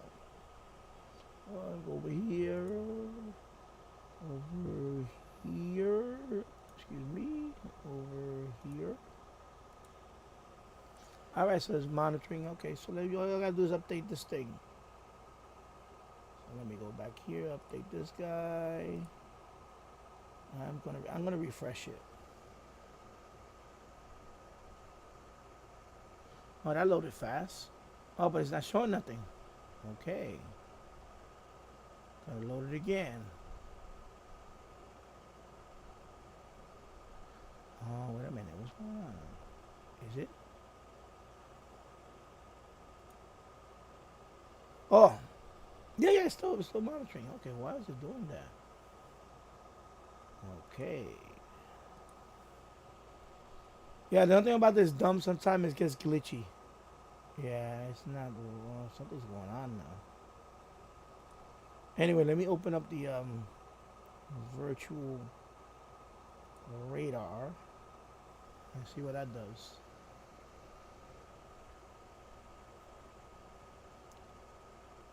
I want to know if there's another app too, other than virtual radar. Because I like virtual radar. I just don't. I just don't like the fact that they don't have the,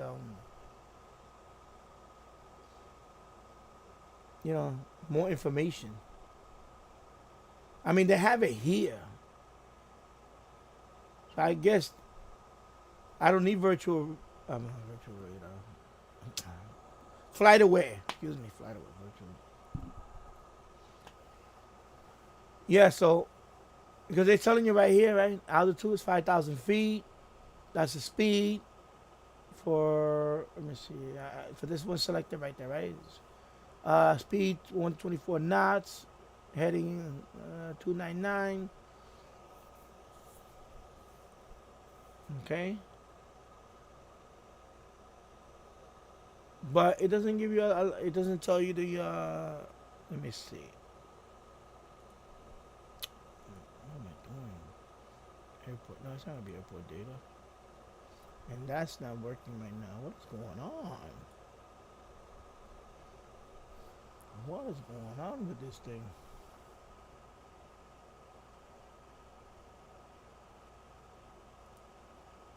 So I wonder if there's another app that I can use other than virtual, like a virtual radar, but you know, because I'm not crazy about this one. I like dump 1090 doing that. So I have to see if there's another alternative to this one.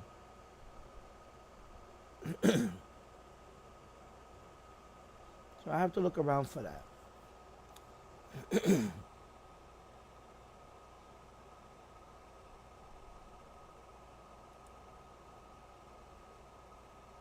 Oh, Spirit. Spirit Airlines. Oh, okay.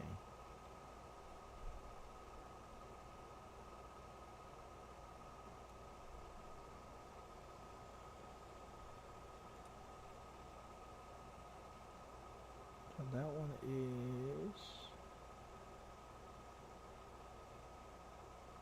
again, that one is, let's see.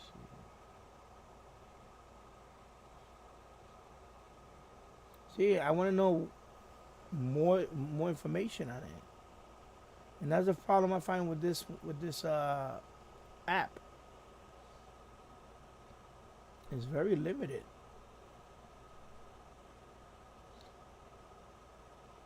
And this one has the route. This one has the route. Let me see this one. Yeah, so that one didn't have the route.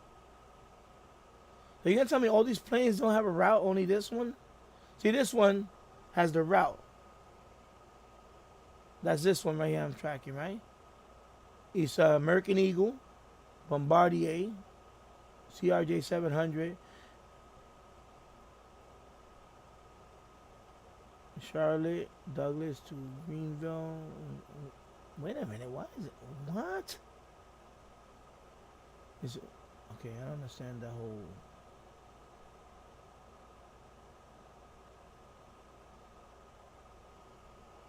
Yeah. Okay, so now we have these. Okay, so let me see this one. Okay, something's going on with this. This is not right.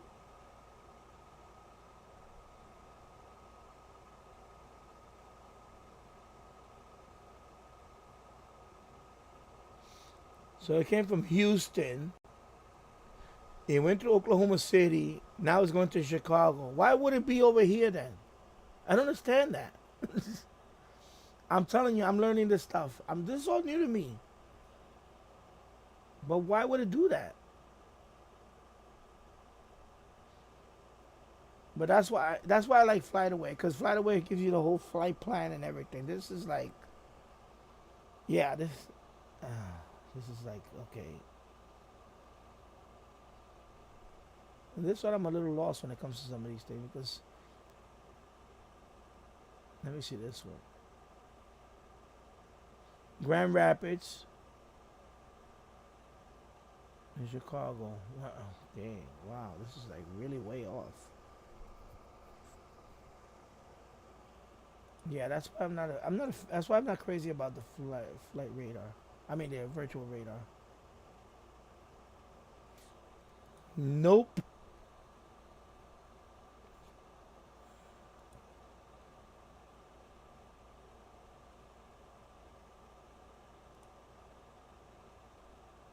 Oh man, I hate when I have to do all this.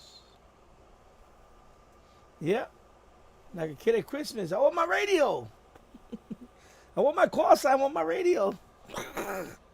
Boom, boom, boom, boom, boom. Gotta throw a tantrum. Oh my god. Alright, I'm just gonna stop this thing now. Close that. And stop this. Oh, okay, I don't want to do that. And then let me close what else? And this guy, I'm gonna close that.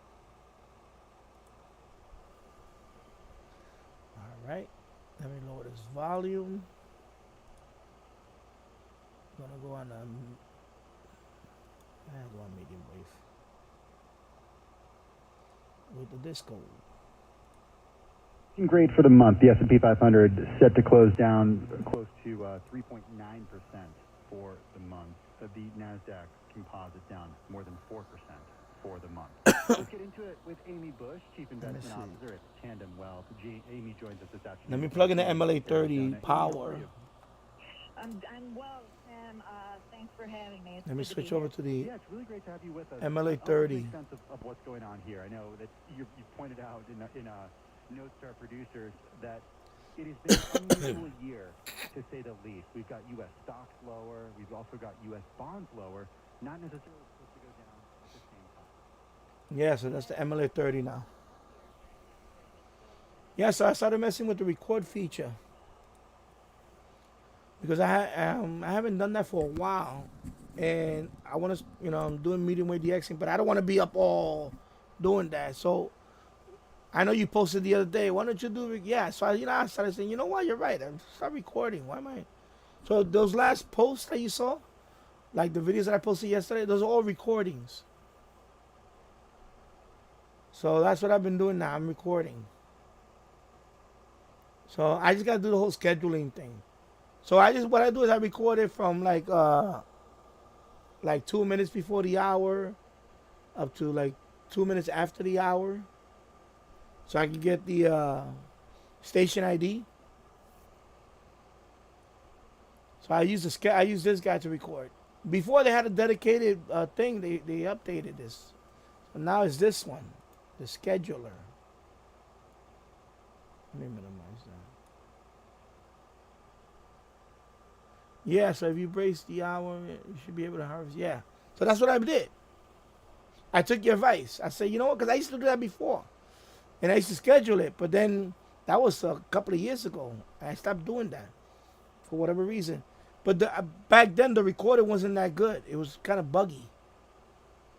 So now they updated to this one. It's called a scheduler. They even renamed it.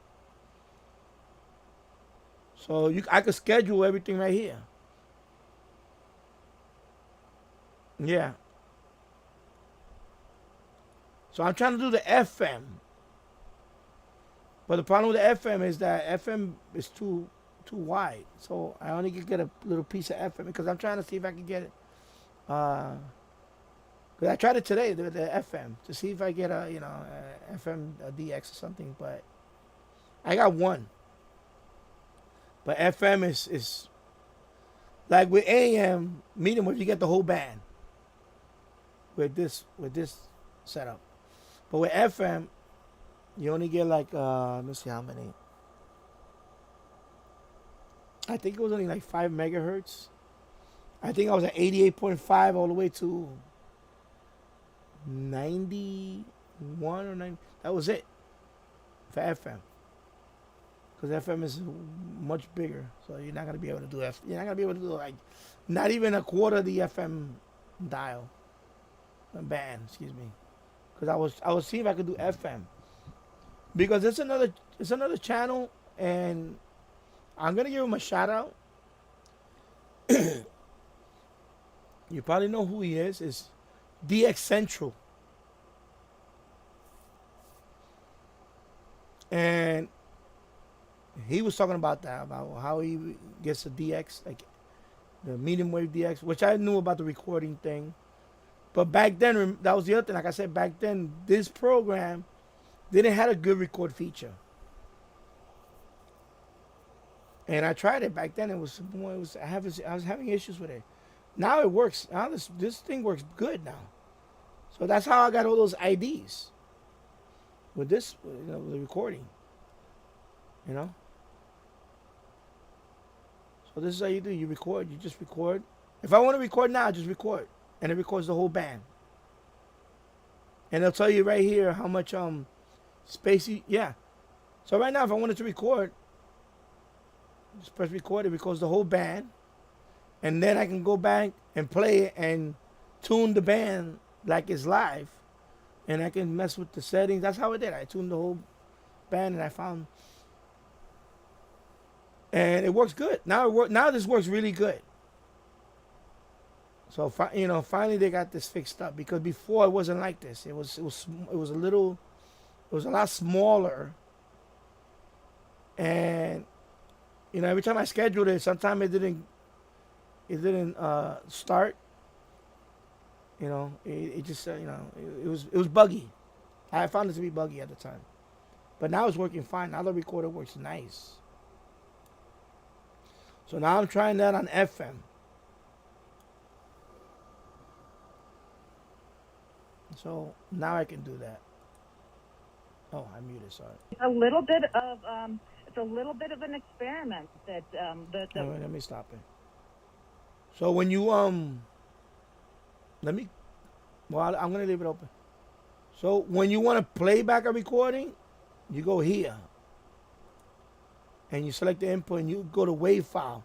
My recordings are in there, so I just open up the WAV file, and as soon as I open it up, this comes up, and then I play it, and that's what I do. I play. So yeah, so I use. So now I have about 10 recordings there already. I recorded the night before, and the night before that I recorded. I didn't record last night. Last night I didn't want to record anything. And just those recordings alone, I have a lot already to go through. Like 1040 WHO TV radio 1972 posted if I ever picked up that channel station. I said no, but I did pick it up because of the recording. But it's very, I heard the call sign WHO Iowa, whatever. I heard WHO, but there's so much what they call slop. That's what the DX guy calls it, slop. It's so much because 1050 is right there, and it's like wow, wow, wow, wow, wow, wow. You can barely hear it, even though I did the lower sideband and everything. It's barely. So it's not a good recording. So I'm gonna keep trying until I get a good call sign. Hey, what's up, Bobby? How's it going? Yeah, I see that you renamed your channel. I saw it. I recognized it this morning. So you're gonna have gaming also, and TV. That's good. Yeah, Master Player Radio and Television Plus Gaming. So I hope you're doing well. And thank you for showing up here. Yeah. So the recording works very well now. Because that's the problem. I had trouble recording with the old one. And then since you mentioned to start recording, I said, you know what? He's right. They probably updated the recording thing, and boom, now it works beautiful. So now I got to figure out the recording on the SDR Sharp. I heard there's a way you can record on the SDR Sharp. That's why I tell you, this guy, I'm going to put a link to his channel. I'm going to give him a shout out because he should have a lot more subscribers. He knows a lot about DX, AM, and medium wave and FM. His channel is DX Central. I subscribed to his channel a little while ago, about a week or so ago, because I was looking at this antenna, how to set it up. So he had the only video on this type of antenna, other than me. That was especially about how to use the resistor, which is cool. So I told him, I said, what, it's pretty cool that you have, he was the only channel that had anything about this antenna.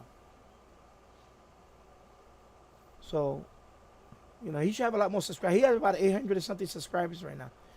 I thought he was over 1,000, 2,000 subscribers or more than that. 800. So I was like, you know what? He has a lot of good stuff on his channel. He has a lot of catches, FM, and medium wave and all that. Because I was trying to learn about that. The CAS antenna. It's like a delta loop, but it's kind of a. So you need to use this guy. This is the loop, right? This is the one wire goes here to the resistor, then it goes up and it comes on this side. So this is the loop. And then this is the bias T that's in the house. So nobody had anything on this except him. He was the only channel that had, about the resistor, how to use the resistor. Basically, what you do is it's like a loop antenna, except that it's kind of complicated to explain. But say I want to point the loop. How the loop is both sides. You get the signal. But with the resistor, what you do is you're telling one side, okay, null out this signal. I don't want this back end signal. So that's what the resistor does, basically. So he explained it like 1, 2, 3. I'm like, oh, okay, that's what it does, because I never did this type of antenna. So his channel, he explained it, simple.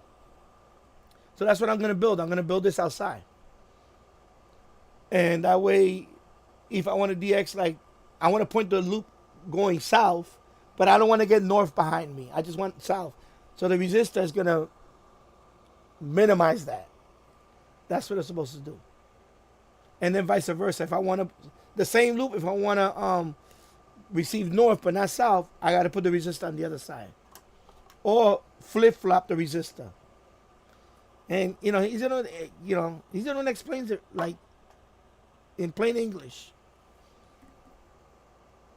So yeah, I'm gonna put a link to his channel. Check out his channel, because the guy is a smart guy. He should have a lot more subscribers. Because I'm telling you, he's the only video. He's the only. Yeah. And he's the only guy that explained this to a T. Nobody else. Even the maker of this antenna didn't explain that. Because the maker of this antenna is from Russia. Because I made a video about this antenna 3 years ago. And I was trying it out over here, but I didn't have much success. It was too noisy and it was too close to the fence. But now I know better. So I'm gonna hook up this antenna again in the open and see if I get better results. So now I'm gonna say, like, I'm gonna point. I want to get like only south. So I'm gonna set it up the loop to just go. So I went to his channel and he explained how to use all this stuff. But that's what I'm saying, that there's a lot of good channels out there, and this guy, he's been around for a couple of years or so. I think actually he's been around for longer. And I thought he had a lot. He's not even 1,000 subscribers. I'm like, how this guy should have like thousands of subscribers. He's knowledgeable. So sometimes, the most popular channel, it doesn't mean that sometimes they know, especially this particular thing, like this guy really. So, and I told him, I said, thank you for this video. You're the only person that, hey. So I'm going to put a link in, check out his channel and subscribe to his channel. He has a lot of good information on his channel. Especially like for example, I don't do FMDXing much. But he explains it, how to record it with your SDR, how to set it up. And nobody ever put a video like that. There's only one other video about FMDXing, how to record. But he uses a portable radio. This is what an SDR, how he sets it up.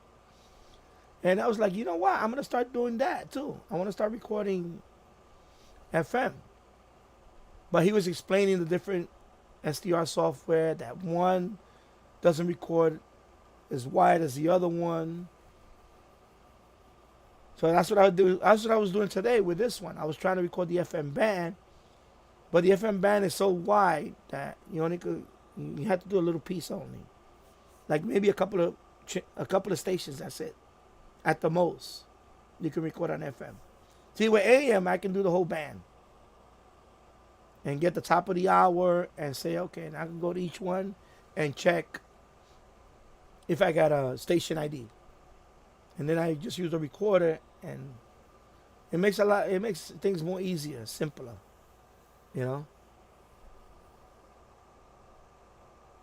because that was the problem I had with the software. before it wasn't recording very well. Now it does a good job. So now all those catches that I did the last few days, that's all because of yeah, it's super thirsty with bandwidth. Yeah, and that's another thing. Only those when I did it earlier today, it was like 3 gigabytes for only like I think it was 88.5 up to 90. Just that little section, it was gobbling up space for recording. It was yeah, it was like 3 gigs only for a few minutes. The file. Let's see if I open it. I'm gonna open it up. Let me show you. I'll show you. It's just I don't pick the wrong thing. Let me see. So for that I have to go to wave file, right? And I think it's this one, the last one. It's this one. If I open it, that's the FM that I was recording. And not even that much time. That's 3 gigs. Just from here to here, it's 3 gigs.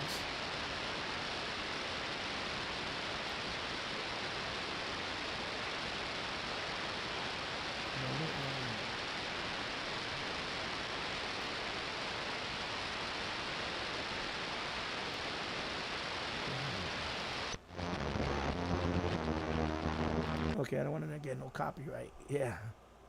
So this is what I recorded. So 87.7 up to 89, not even 90. So basically 2 megahertz. Just 2 megahertz. Yeah, 2 megahertz. Yeah, literally 2 megahertz. That's what it does. Yeah, 2 megahertz. That makes sense. Yeah. So 3 gigs for a few minutes. So this is what you can do with FM. So I can set up to record at the top of the hour. So he gave tips on that. That if where FM is longer, sometimes you don't get the station ID up to like 6 minutes on top of the hour. So this file's gonna be huge if I try to record. If I try to catch FM, let me stop it. So this is FM. This is what I did earlier. I recorded FM. So let me go back. I'm gonna, because I caught something in Connecticut, which I normally don't get. That's the only thing I got was one 88. I think it was 88.5. Yeah, some of those low power college. Yeah, so that's this one. Let me play it. Let me play it. I just don't want to get a copyright strike, so let me put it over here. 88.5, and then let me unmute.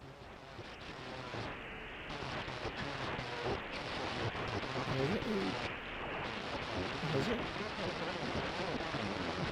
Oh, wait a minute. First of all, I have the wrong. I have the wrong mode. This is Fresh Air. I'm Terry Gross. We're continuing our series of favorite music interviews. Hey, you see that you can tune it? Okay, I don't want no music. And an entrepreneur. We spoke in 2020, Decoded, in which he wrote about growing up in a housing project and watching crack destroy his neighborhood. He sold drugs before finding success in a recording studio and on stage. His book also tells the story transcends medicine. It takes up tremendous space in lab research, trials, industry, policy, patient advocacy, global health, you name it. We hope you'll join us Sunday evenings at 7:30 here on Connecticut Public Radio. Okay. Support for Yale Cancer Answers comes from Smilo Cancer Hospital. Yeah, Connecticut Public Radio. Okay, so this one is one I normally I wouldn't get. So this is kind of like a DX, but it's Connecticut. I don't, it's okay, but I was hoping I get something for. But this is what you do. You record. You got 2 megahertz you can record. So you try to pick a station that you normally, that's dead, that you don't get anything there. And you record. So that's what I'm going to start doing. I'm going to pick a spot. Yeah. Well, you have to. With SDR Uno, you only limited to 2 megahertz. So yeah, like every day I'm going to start see. But it's already kind of too late for it. But at least I know now. I know because of that guy, DX Central. Because I never thought of, it never occurred to me to record FM. You know, because FM DX is just, what is it, like sporadic. So it's not like a medium wave way, And so I'm gonna try this out to see if I get FM catches. But yeah, I gotta pick a station that's not like, for example, 88.5. That station is an open station. So today I got Connecticut. Tomorrow might be, I don't know, Mississippi or whatever. Because that TV radio, his channel, he lives nearby me. He lives in Clifton, New Jersey. I'm in Yonkers. So 88.5, he picked up, I forgot what station was it. Was it in Mississippi or Michigan? I'm trying to remember which.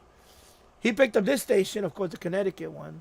But he also picked up a few other ones.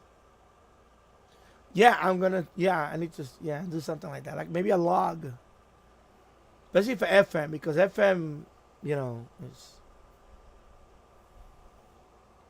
And that's the other thing with this. Yeah. Yeah, because that's the other thing. He has that guy DX Central, right? Not this SDR, but SDR console, you could put pins. And it tells you the station right there. You log this station, it has like pins. So like, for example, if I already logged this station, it's a different color band than this station. But SDR Uno doesn't have that feature. It doesn't have that. SDR console has that. Yeah. So I'm going to start, maybe I'll try SDR console also. Because I used to use that before this one. That was when I got my SDR Play RSP1, I didn't use this one at first because the learning curve. Right? Now I know how to use this one, but back then it was SDR console. That was the one that I used. So that one, he mentioned the features about that. You could pin all your catches. So they'll show up on the dial. They'll show up here which ones you already captured. They highlighted differently than the ones that are not captured. So I like that. I like that feature. And I know the Perseus, but I don't have a Perseus. That's $1,000 SDR. I don't have that. They have a software for that. It's called Jaguar. And that one does all that too. It logs everything for you. So every time you get a new catch, it logs it for you. It tells you, okay, you already logged this one. And it shows you a map and it shows you the distance. Yeah. Yeah, exactly. The interface. But it's not it's an add-on. Excuse me. It's not the original Perseus interface. It's one called Jaguar. It's like greenish. They have different colors. Because there's a few channels that have the Perseus. There's another channel. I can't remember his name. He's from Argentina. And he has the Jaguar software. And it looks really nice with the map. And it tells you, okay, this station's from Bolivia. And it tells you the distance. It's pretty. It's nice. So, I'm thinking about getting a Perseus, but I just don't have the money for it right now. Right now, like I said, I'm saving up for a transceiver first. And then I may go a step up with SDR. I may go a step up. I'm looking either at ELAD or the Perseus. And the Perseus, they dropped the price now. It's $700 now. It was $1,000. Now it's $700. Yeah, I know it's old too. Because there's a new Perseus that's going to come out. I think it's already out or it's coming out soon. So they already dropped the price on the Perseus. I know on HRO, I think the Perseus is 700 and I think it's 750. But maybe you can get one used. Maybe I'll get somebody's going to sell theirs when they get a new one. Because I like that. For medium wave, it's still, even though it's old, it's still, compared to this one, it's still pretty good. Because the DX Central guy did a comparison between this, the RSPDX, and the Perseus, and the AirSpy HF Plus, which I have. I have that one too. And the Perseus still won, not by much, but it won. It did a pretty good job. Especially on those, when the stations are real close together. But the software is what I like about the Perseus, because that Jaguar software. Yeah, I'm going to put the link at the end of this stream. Once this encodes, I'll put it in the description. I'm going to put his channel. And when you subscribe to him and put a comment, tell him that I sent you. That that way I tell him that I gave him a shout out. So yeah, the Jaguar, the software is called Jaguar. And so that alone, I'm thinking about getting the Perseus, but it's because of the software. And I went to the Jaguar website. They're developing all the time. Because they have a Jaguar, a Pro version. Then I think they branched out of that one. Now they made a free version with a different name. So I like that. I like the fact that you could DX on that medium wave and it logs for you. That's the part that I like. That it keeps track and it like you said, it pins it. And it has the map and it tells you. Because when I first saw it, I was like, why don't they make that for SDR, for RSPDX or something? And I was like, wow, Oh, hello, Daniel Mark LeBlanc. Hi, I just saw this live show and it's specifically for ham. This is actually shortwave, medium wave. I'm not technically a ham yet. I just passed the test. I'm just waiting for my call sign any day. But yeah, this is mostly shortwave radio, medium wave, long wave. Everything's in the description. And actually, I do other stuff too. I was tracking planes today, airband. So everything radio. Everything radio. So thank you for stopping by. I hope you subscribe to my channel. Yeah, so I don't have a regular schedule yet because this is like my 4th stream. So I want to see if I pick a regular time slot where I can start. And plus, I gotta pick topics and stuff like that. So, and I was planning to be on for an hour, and I'm on 2 hours now. 2 hours and 17 minutes. So, anyway, so thank you. Thank you for stopping by. Anyway, let me go over here for a minute. I'm going to do something over here because I wanted to do something earlier.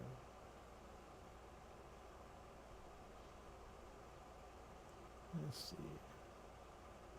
Where's Bobby? Where's Bobby? Oh, Bobby's right here. So, Bobby, you're now a moderator. Master Player Radio Television Plus Gaming. There you go. I wanted to make you a moderator. This is the first time you was on the chat. And the Kent of Kent. I'm gonna give you a wrench. You're gonna be a moderator. There you go. Thank you.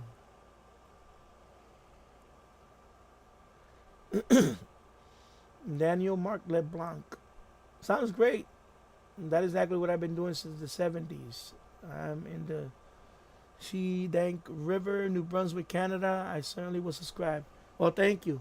Yeah, I just got back into shortwave in 2015. And Theo, Theo. I wanted to do this too. Yeah, moderator. There you go, Theo. Thank you. And yeah, so 2015 is when I got this radio. I don't know if you can see it. I don't want to take it down. It's the Grundig Satellite 750. And my wife had bought that for me for, I said it was my birthday. I think it was for Christmas, actually. I keep saying it was my birthday. It was actually for Christmas. So that's how I got back into shortwave. And then a year after that, I made my channel. Because I went on YouTube and I didn't know how to use that radio. I was like, wow, all this radio, the new radio. So, and that's how I got back into shortwave. I took breaks here and there, Theo. Yeah, I'm not gonna. I didn't give up on my channel. It's just that sometimes things come up, and I took a long break. I took like 2 long breaks since I started this channel. The longest one was recently because of my voice. That was the other thing. I had COVID. I had COVID 3 times. 3 times I had COVID. So it really messed up my voice. So, but I said, thank God, nothing else. And that's why this past year, I was monetized and I lost that because there was a point where I didn't upload a video for about 6 months. And finally YouTube said, nope, you got demonetized. So I'm demonetized too until I can get my hours back up. And I always wanted to do live stream, but originally I wanted to do it upstairs on the 2nd floor, but then something came up. So now I finally have a backdrop in an area where I can stream, and this is my spot now.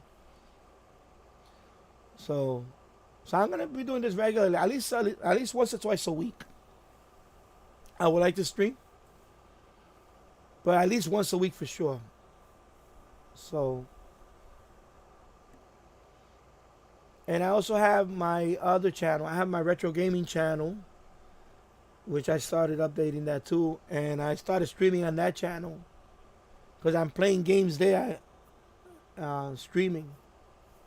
I started doing that, and then I also have another channel later on, a tech channel that I plan to. Everything is there. And my other channels are below. They're in the feature channels. Those are all my channels. I have a channel that talks about crypto and stock investing. How many antennas you got outside? What you got? Well, right now I have a bunch of loops outside. Mountain Bali got to run and hope the license and radio comes in real soon. Danny 73. Yeah, I hope so too. And take care, Mountain Bali. Dan, thank you. Thank you for stopping by. And take care. Right now, Theo, I have let's see. I have the MFJ. Right now, I have the MFJ loop outside over here. Not on the roof. I'm talking about outside here on the yard. I have the MFJ. I have the MLA-30 Plus stock, and then I have the Hula Hoop MLA-30, the modified, and I have a copper tube modified. So I have 4, and then on the other side I have the U loop. So I have 5 loops outside right now in the backyard. I have 5 loop antennas outside in the backyard, and then on the roof I have the disc cone. That's the one I use for aviation. The disc cone for the VHF UHF is a disc cone. Then I have another MFJ up there which I'm not using right now. I'm gonna take that one down. And my TV antennas, my television antennas. So upstairs, up in the roof, I have 3 different antennas. Although the TV antenna there's 3 different TV antennas combined. But I'm gonna get rid of those. I'm just gonna get one good TV antenna because I'm trying to clean up the roof. So right now all my loops are down here, and then I'm gonna put this one together. This loop is gonna go in the backyard soon. Right? This is the loop. This is the resistor. This is going to be outside. I'm going to set this one up soon.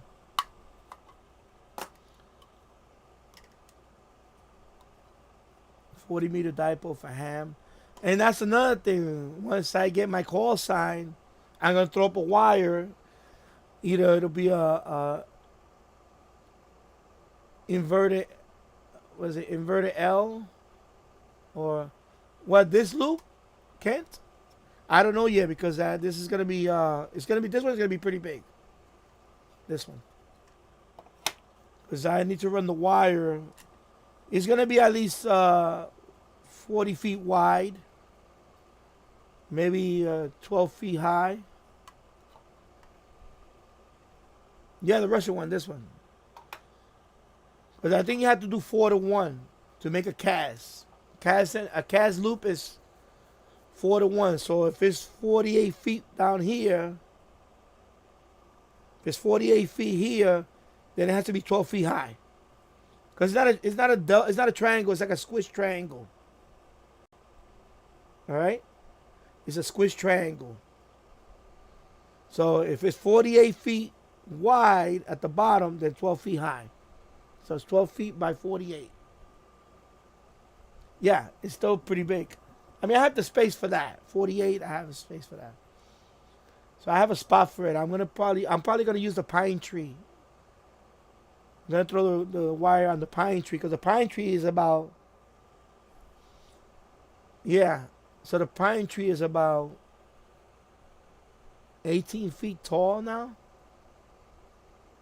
But I need 12 feet. So I'm gonna grab one of the branches of the lower branch, the pine tree, just the wire, and see if that'll hold it. Then I can do that.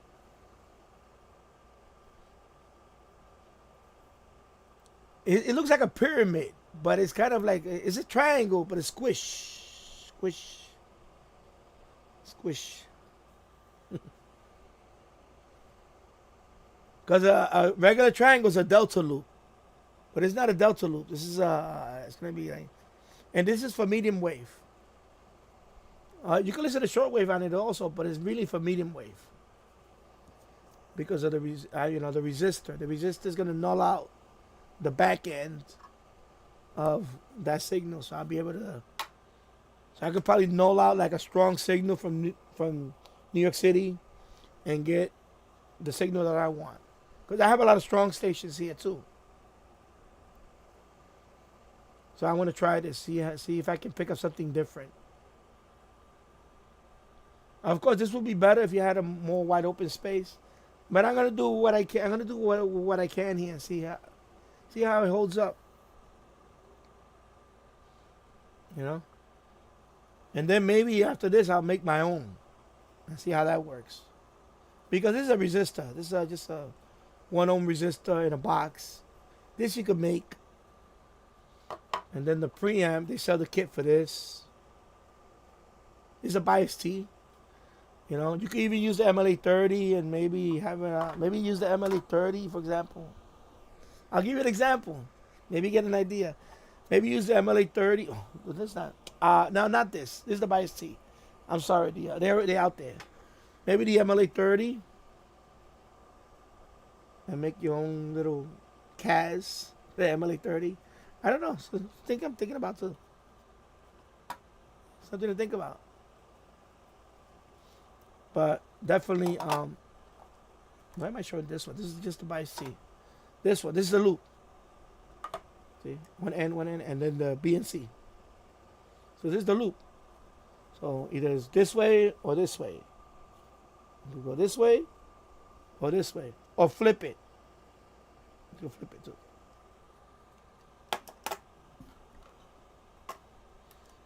So I'm gonna try that, but I'm gonna wait for the leaves to fall.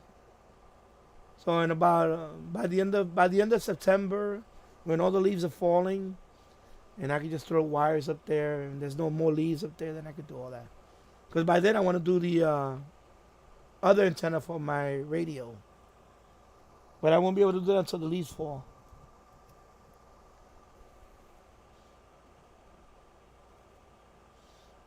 I forget what it's called. Rumbic. I don't know if it's Rumbic. It could be Rumbic. I forgot my geometry. I don't know. I forgot what rhombus is. Rhombus. I forgot what that is. Now I'm gonna look it up on my phone. See, now you got me curious. Now I gotta look it up. Rhombic or rhombus. Okay. Rhombus shape. Oh no. Oh, rhombus has. Well, you can do that too with this one. You can do a flag. It's like a flag. You can do that too with this one. But mine's gonna be more of a triangle. But you can do also what they call a pennant, or like a rectangle. You could do also a rectangle with this. Instead of 3 sides, you do 4 sides. Or you could do you know, I don't know about diamond shape, but yeah, you could do the rhombic. The rhombus is like 4 sides. Daniel Mark LeBlanc. I also have a SAT 750 with a few other receivers. I like older receivers, and own a DX300 SAT 800, which my go-to radio. Loop antennas are great. The loop antenna, yeah. Theo, I already passed the test for the tech. I'm just waiting for the call sign. I already paid for it 2 days ago, and it's a delay now. So for the tech license, I already passed the test, and I just made the payment 2 days ago. So I don't know what's the hold up. I called today, and they told me it's still pending. I think it's because of the Labor Day weekend coming up. I think they're just dragging their feet. You know, so I should know by tomorrow, if not Friday. If not, I'm gonna have to wait till after Labor Day weekend for that. Yeah, Daniel. I have the 750. Thank you, Theo. The 750, of course. You had the DX300. This is the 300. This is the DX302. So it's the same thing. Yeah, I love the DX302. And I had this 800. 800 is right there. The side 800 is right there. I have it right over there. So you have basically the same 3 radios I have. Yeah, and that's another thing. Yeah, loop antennas is what's keeping the hobby alive right now. You know, when I first started, when I got back into this hobby, I didn't have a loop antenna. I had a long wire here, I had an end fed, and it was frustrating at times with the noise. And then finally, I bought the MFJ loop. And I spent $300 on that loop, but I was like, "Wow, a loop antenna can do this," and that was it for me. I got sold on loop antennas. For receiving shortwave, I recommend the MLA-30. Or if you can get any loop antenna, you know, you could afford it, and it's cheap. The MLA-30 is cheap. It's like $40, under $50. I would get that, you know, and they are great, especially now with all the noise, you know. Last few years here, you know, there's a welding shop right nearby. Yeah, I'm hoping we can talk on the radio. That would be nice. So we'll see what happens with that. And I'm gonna take the general. When I took the tech, I took the general test, but I didn't study for the general, and I missed it by 7 questions, I think it was, without studying. But eventually, I'm gonna take the general. It'll probably be in October when I take that test. But I just want to get my call sign first for this one, and then we'll see. Because I probably won't even take it on the same spot because that's the other thing. You know, in this day and age, in 2022, you figure they do it electronically. When I took the test here, I found out that they mailed it in to the FCC. I'm like, you couldn't do that electronically? Why do they have to mail it in? It takes so forever. So I don't know. So maybe the next test I'll take, I'll probably do it online. Because I heard online you get it faster. They usually send it to the FCC, and in a few days you get your call sign right away. So we'll see. Yeah. Daniel Mark LeBlanc. I have 2 loops and 3 long wire antennas. I also have a Texan 501X and a few more. My wife said that I have way too. Yeah. And that only, yeah. Well, same here. I have a lot of radios. I think last time I counted, I had I'm probably closer to 70 or 60 some. Last time I checked, I had about 60 radios, but then I bought some during the pandemic, and I didn't count those. But I'm closer to 70. 70 different radios, like little radios to the tabletop. Yeah, probably. On my blog is a list of my radios. So the blog link is in my channel. My go-to receiver, if it's a tabletop, is the Kenwood R2000. I was gonna say the Yaesu FRG 77, but it's not. This is okay. It's good. I like the Satellite 750, but if I'm outside, I like the XH Data D808 for portable, small portable. I like that one. And I have a Sony ICF 2002. I love that radio. Even though it's an older radio, but portable. But I love that Sony radio. Oh my God, that radio it still performs like a champ. And I have the ICF 7600 too. And that's right here. Let me see. I got both of them. Yeah, that's it. So this is the 7600. This is the 7600, right? Yeah, ICF 7600. And I also have the ICF 2002, which is almost it's the same radio. I still love this radio. I love this radio. So the XH Data, this radio, the Satellite 750, I like it, but for portable, yeah. Although, and also the 800, but that's not. You say that's a portable. That's like it's a beast. It's like this big. It's a beast. I didn't even consider that a portable. That's more of like a boombox. But this radio, I still Sony radio. Sony still make the best radio. Well, yeah, I know, Jules. I know about the.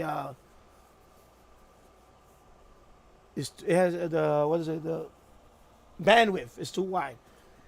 In fairness, when I first got that radio, I did notice that the band was wide, but back then, I was still new. I was kind of new to shortwave, coming back, so I didn't have no other radio compared to. But I put it on narrow. I just put it on narrow, and it worked fine for me, and the radio was fine for me. But let me put this over here. Yeah, but I love the XH Data D808. And I also have the Radiwa R108. I use that when I'm outside too, or when I go, I use that too. So I have a few go-to radios, but my tabletop right now is I like that 501X. I like that one. My Grundig 800, I bought that off a Craigslist seller. It's used. I like it, but I think on shortwave is a little. I think I find it a little deaf, but I think it's because of the boxes. I think there's something wrong with the antenna, the whip. So, I love the Grundig. I love the 800. I love it, but I think the shortwave. I think my radio, because I bought that on Craigslist seller. I bought it for like $150. I bought that in 2 other radios. He just gave it to me for $150. So it's not a brand new 800, but I love it on medium wave. I love that radio. The movable ferrite antenna on the top of the grill. Yeah, it's nice. It's nice. Yeah, I did. It was when I first started using it. I use it. But then I usually used it with the loop, with the Texan loop. Then pointed at it and used the loop too. And it's nice. But, and you guys said that radio is I have the PL660 too. Theo, I have that one. And I love that radio. It's a nice radio. I still have my PL660. That was my second radio after the 750. It was a PL660. And I still have it. It's right there. I still have it. And yeah, because all those other radios I bought afterwards. Well, I forgot my train of thought. I was saying about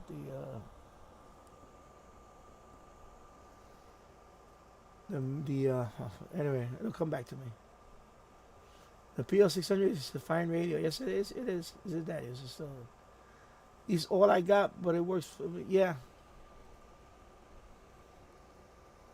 No, and I bought a few, but I because remember, most of them are not new. Most of them I bought I bought some on eBay. You know, I bought some from Craigslist. You know, like the Kenwood, the R2000. It's not a brand new radio. I bought that on Craigslist. I got it for $50, but it's missing the attenuator knob, and it doesn't do the single sideband. Is that's not working right? But it still works well. I love. It's very sensitive radio. The Kenwood R2000. On shortwave, it's very sensitive. I pick up a lot on it. It's very nice radio. Yeah, $50. But of course, like I said, the attenuator is not there. The RF attenuator. And I only could do AM mode. The single sideband is not working. Yeah, I'm looking for transceiver, but right now I have this one. For the license I have now, I'm good. Because I got that. This is the Yaesu FT818ND. So this is the one I'm going to use for the license I have now. When I get my call sign, I'm going to be using this one. Because I could do 10 meters on this one. I could talk on 10 meters. I could talk on 6 meters. And 2 meters with this radio. I could do that with this radio. Now, once I get the general, then I can do more. But that's what I can do with that radio. And then, of course, I have this one. So I can use this one too. Now, once I pass the general, I may look for a more, maybe a Icon 7300 or something. But not right now. When I get, plus I want to enjoy. That's another thing. I don't want to. People say, I saw it was a YouTuber that he said that because that's what the guy when I was taking the test he told me he was like, oh, you're gonna come back for the general? I said no. I was like, actually I want to enjoy 10 meters and I want to enjoy that first. Maybe I might not rush to take the general. I'm gonna study for it. And if I'm ready, I'll do it in late October. But I want to use this radio on 10 meters. And 6 meters and 2 meters. And, I want to use that. I want to, what a tech does. I want to learn. I don't want to just, because you can't do nothing on tech. No, you could do a lot on that still. And also even CW, which I was talking to another person and I'm thinking about trying to learn CW. So yeah, if I could learn CW, I could use this on 80 meters. If I know CW, if I'm willing to learn, and I'm thinking about it. I'm thinking about learning CW. I'm really thinking about it. I don't know how well I'm going to learn it right away.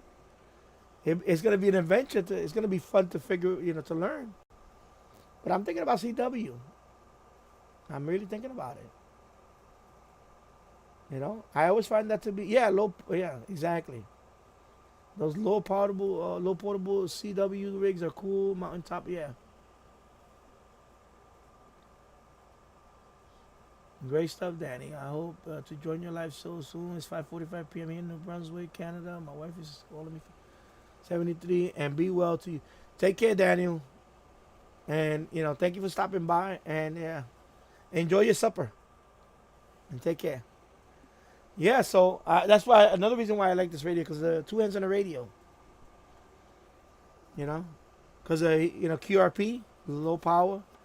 When I saw him doing that, and I saw him with contacting with the QRP, that's why I liked it. I bought this radio because of him.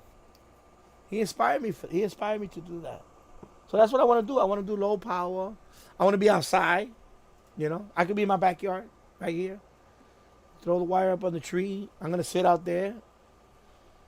I have a boulder out there that I could place it on top. I could just sit there and make contacts on my backyard. Or or when I take a walk nearby park. Because that's what I want to do. I don't want to just sit here. I'd rather be out there. So definitely I want to do that. Yeah. So that'd be cool. Yeah, it's too bad that Two Heads on the Radio took down his channel because, he inspired me. He was the one that inspired me to, because I was thought about getting my license before, but then I was like, I don't want to talk much. But then when I saw him doing that low power stuff, he had it like in the back of his pickup. He had the wire. he would, how you do the reviews at the back of his pickup? Remember that? So he had that radio there in the back of his pickup, and you see the wire going up to, I think it was somewhere to a tree. He had like a 20-foot wire. Yeah, Radio Prepper does that too. Yeah, he does that. I seen the Radio Prepper. He's in France. Yeah, he's in French. I think he also does a CB. I think if I remember, he also does a CB radio. So yeah, so that's what I like. I like that. I like being outside. I want to be outside, and I don't want to be just sitting here. And I don't mind doing that too, but I like being outside. Throwing in a long piece of wire, and yeah, especially with this one. It has the rubber ducky antenna. It has one for the 2 meter, one for the 6 meter. And it has a strap. I could just have it strapped on. I could just put it in a bag, and I could be talking right here. I could be walking with it, literally talking. And I have this, because I have the chargeable battery. So that's what I'm looking forward to, doing that. Because I need to get out and about, man. I put on some weight. I put on some weight over this pandemic stuff. I put on I think I put on like 40 pounds. So I need to get out. That's why I made that video, the expedition the other day on the portable radio. I went to the park. Because you got to get out. You're sitting on this thing all day. You especially when you get older, it catches up to you. So I plan to be out and about with that radio. Throw it in my backpack. Yeah. Thank you. Yeah, I plan to do a lot more of that. So I'm gonna throw it in my backpack. I'm gonna go down there by the river. By the Hudson. There's a boardwalk there. There's some spaces, like quiet spaces. And I want to see if I could do some contacts there. Also listen to some stations there. And do that, because going to Florida, it's kind of inspired me. I say, man, I just went to a local park and did that. I need to do that over here when I come back here. Yeah, I know. Exactly, I know. I'm stuck here, and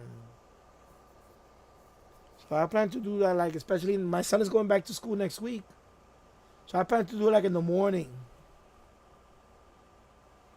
I'm gonna drop him off at school, and then on Monday I'm gonna take a walk to the park down there, and I'm gonna start doing videos.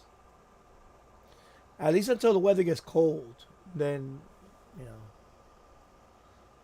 Yep, Dio. I listen to the AM stations at night. Whenever I can, I listen to stations. Yep.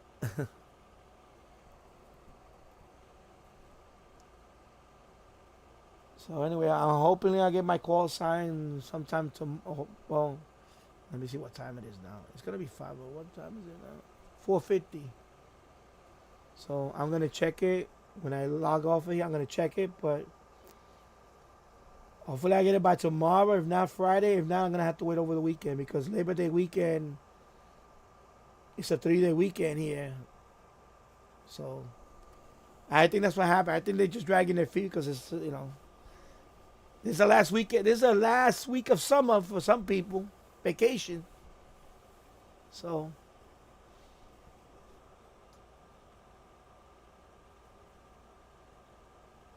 No, there's a website where you could check it out, but they haven't updated. Because I called today, and because what I do is they send you a link for the payment. So I made my payment. So I checked today if that payment went through. It did go through. So my payment went through. It's just they haven't, I guess, made the call sign and posted. If I go check it now. If I go here and check it now, I'm going to check it real quick, but let me go check it real quick. It's basically a ULS stuff, FCC.gov. So if I go here, check it. I'm just going to check it, see, but it's, let's see. Here. Because I know they posted something that they're going to be down for maintenance. Yeah, see, they're down. Oh, they're down. So right now they're down for maintenance. I got a 504 error.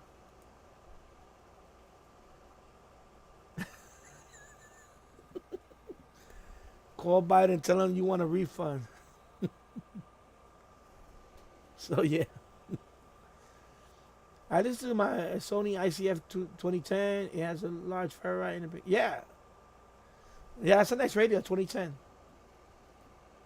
Yeah, I have the 2002, but it's a good radio on medium wave. At night, early morning, yeah, exactly.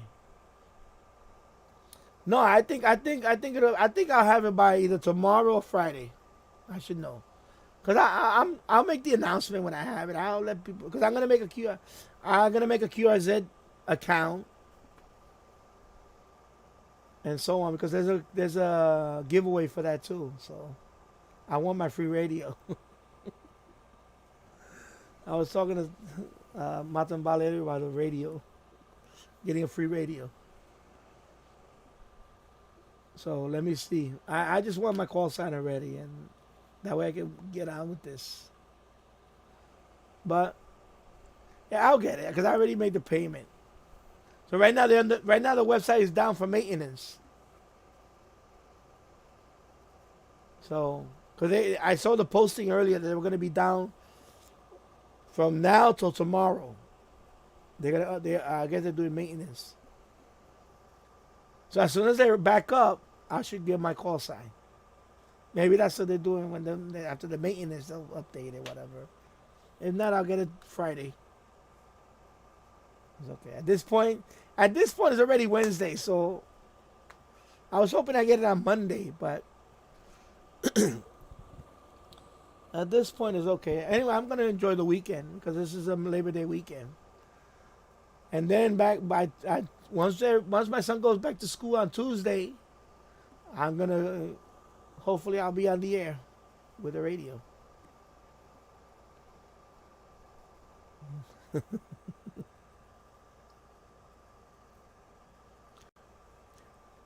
I haven't. But then again, I want to plan to do that too because I want to change my antennas around. I want to give my CB radio a CB. I have a 102-inch steel CB whip. So that's what I want. So I want to clear the roof antennas because I want to put one for my CB. Because I have the Uniden Bearcat 980 SSB. So I want to dedicate a CB antenna for that. Yeah, because I want to do that. I still, even though when I get my license, I still wanted to play around with my CB radio. But my CB radio, I like the CB radio. So I want to, I'm going to dedicate I have it right here. I just got to clean it up. And I'm going to take down. I'm gonna take down the loop on the chimney, and I'm gonna put the disc cone on that one, on the chimney, and then the whip I'm gonna put it on another pole on the roof. CB. Because I was thinking about getting an Antron. But I'm gonna try the CB whip first because it should do the same. It should be good. And then I'm gonna use that for the CB and then because the loop I'm taking down the loop. The MFJ is coming down because I have loops out here and I don't need it up there no more. And then I'm gonna my TV antenna. I'm only gonna have one TV antenna. I want to get a good Yagi antenna with a rotator for the TV antenna. I want to get a rotor for that, and that's it. And that TV antenna, I'm also going to use it for FM. So if I want a DX FM, I could use the same TV antenna for FM. I'll just rotate it. Boom, boom. All right.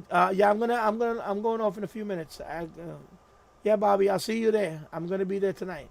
So take care.